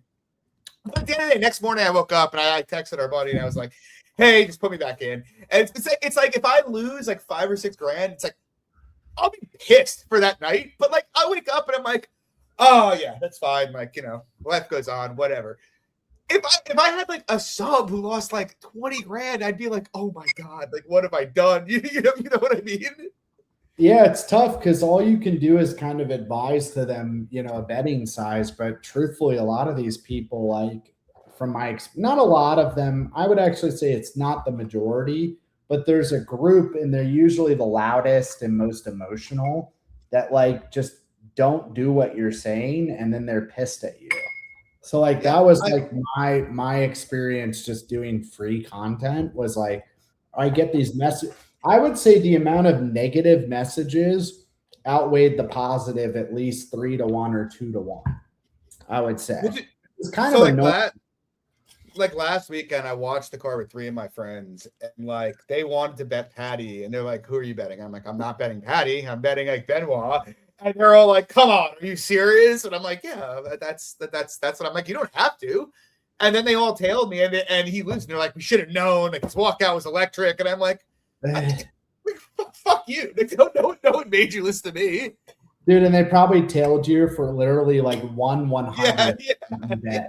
That's the worst thing is when these people would send me messages. I'm like, hey, bitch, I probably lost like fucking 5 times the amount of money that you put on this shit. So like, I'm not happy either. Believe you me. think I'm happy? Yeah, like I'm pissed, dude. But like at the end of the day, like it's a guessing game. Like, dude, so many people that I talk with gambling, like they get these huge egos about this whole thing, and it's like, bro, we're playing a calculated guessing game. We're doing our best. Honestly, that's why I don't really post on Twitter that much anymore. It's like, whatever, like I'm comfortable losing money myself, you know what it is, but it's like I don't need to hear someone talking shit to me about shit I post when then I lose like a significant amount of money. It's like I'm upset enough, motherfucker. You know, like let me lose in peace. Like how about that? Yeah. And it's not everybody. Obviously, there's like the people that are like, you know, normal and they're like, oh yeah, shit, that was shit bet, but like whatever. But like, you know, it does suck. And it's like, what are you gaining of it? You know, it's like, okay, cool. Every week I've got 5 assholes. Well, I used to do a lot of Twitter engagement to get. Dude, yeah. I mean, look at Pepe said. I legit got suicide threats when I touted and lost. Like that's like those too, Pepe. It was like kind of a huge deciding factor for me. I for a long time like posted on Twitter consistently because it was a good place to get PPHs, you know, to get like more sharp action down in other sports. And for a while that was like the best way I got them. But like lately, my experience even on that front has been there have been far more stiffs finding PPHs in Twitter than actual good accounts. And it's like, if I'm not getting it out of that, I don't need to be fucking fighting with people on Twitter. I like doing the show with you. I like doing the show with Lags. I do it because I actually genuinely enjoy it. Hopefully we provide some value back to people, but like, I don't need to be fucking arguing with people on Twitter. Like that's at the end of the day. You know what I mean? It does not do enough for my life for me to be, you know, spending time doing that.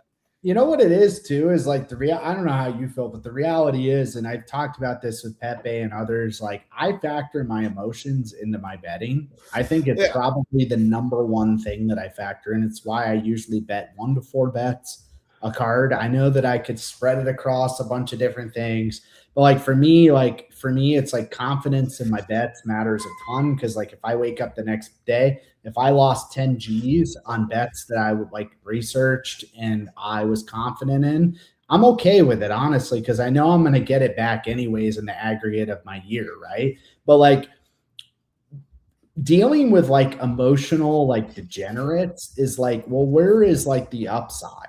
Right? Like where is the silver lining with it? If every week you're dealing with it, it's kind of ridiculous. It's like, okay. And I actually do absorb it. You know what I mean? I'm a person. So it's like, I will never forget. I was out at like a really nice steakhouse, my wife one night, and I was fucked up. And like, this is like basically what I stopped posting is, but you've seen me, like, I always talk a lot, but like, I get sucked into a conversation and someone just started like talking shit. I just couldn't help myself. And then my wife like was like, what the fuck? You know, I get your shit together. And I'm like, what are you doing? Like it's 10:30 on a Friday. You do not need to be doing this with your life. You know, it's.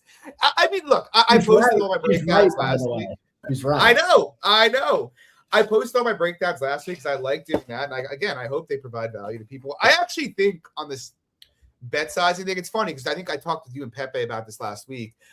Like in theory, I subscribe to the idea that like if you have a meaningful edge, you should be bet all of those. But how often? So like I had 5 money lines last week, and that's the most money lines I've had in a year and a half. And I lost a bit last week, but it's also like, how often are you really finding like back in the day when I would bet like 7, 8, 9 bets on a slate? It's like, a lot of that was speculative value. You know what I mean? It wasn't like confident value. It was like, if X, Y, and Z happen, I have a side here. How often do you actually have confidence that there is value in what you're betting? You know, I would argue not that often. There's not that many sides on a card someone can look at it and say, I am very confident this line is off because of X and Y reasons. You know what I mean? Like I would say on average, it's like 2 to 4 a week, maybe. You know, that's more or less on sides. I'd say 1 to 4. 1 to 4.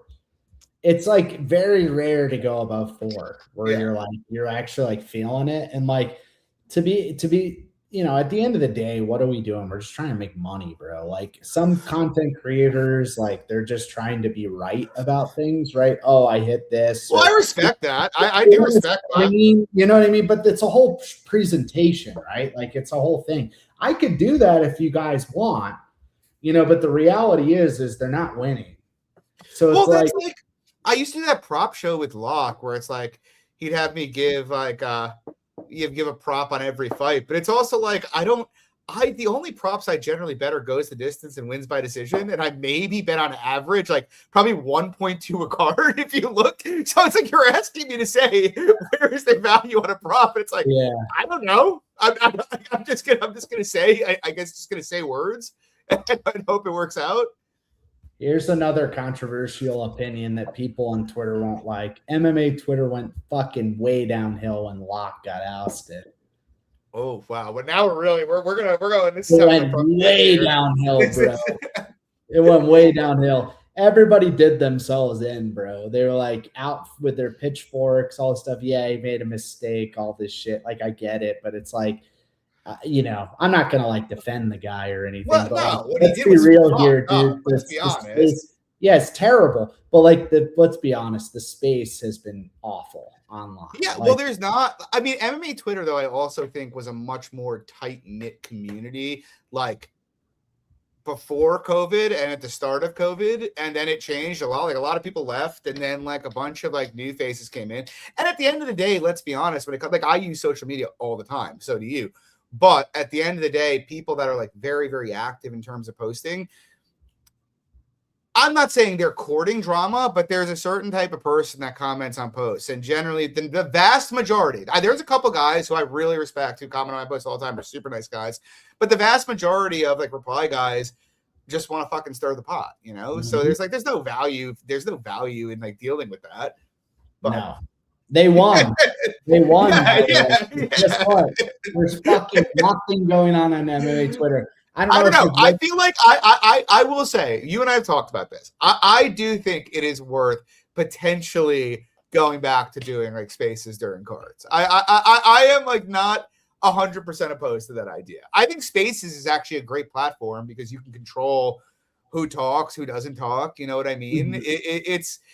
And you can provide value while simultaneously letting people chime in. And if they're an asshole, just fucking throw them off the stage. It's not. Right. It's great. You know. Yeah. Also, too. I mean, at least I was pretty good at controlling the Thunderdome. So like, you could have people be assholes, but regulate it. You know, and like have a little bit of battle here.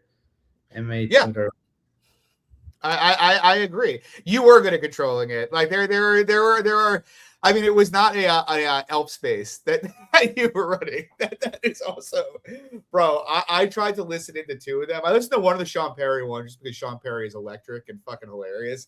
But I'm like, people sit here and listen to this for 4 hours. Like, what? I can't even believe it, bro. It's trash. It's crazy. But I posted a while back. It's funny because Marcus linked me because he's obsessed with I don't know. There's some YouTube show with some sharp bettors or whatever.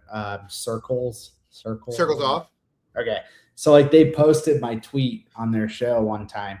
And I basically said the Elf show, it basically just exploits the reality TV meta.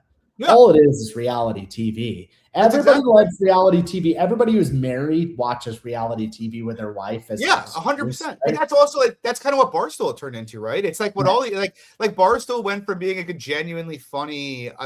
For my mid to late 20s, I read Barstool every day because it was just like literally funny commenting on stories. Now like Barstool has become more about office drama and reality TV than it has actually become like funny articles. You know what I mean? And you're right. That's exactly what Elf is. It's like when I listen in and it's like Nadu and Man at the Library screaming at each other.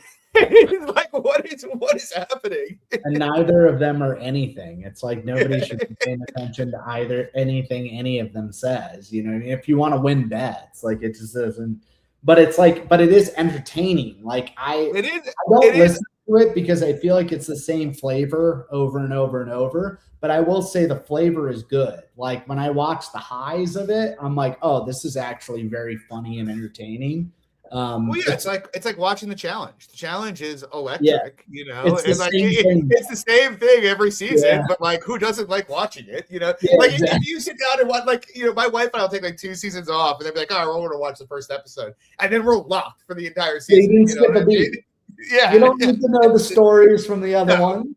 Yeah, they'll fill you in, they'll fill in the blanks, and you'll get there slowly. And then what that inevitably leads to is us going back and watching a previous season that we missed. You know what I mean? Yeah, just to fill in the blank. Yeah. It's great. Anyway, I think we've run at 2 hours here, guys.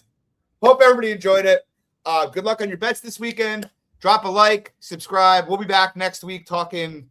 The fuck are we talking? It's a morning. Oh, it's Abu Dhabi, I believe. You got a morning card next week. Yeah. Hell yeah. All right. Take it easy. Peace.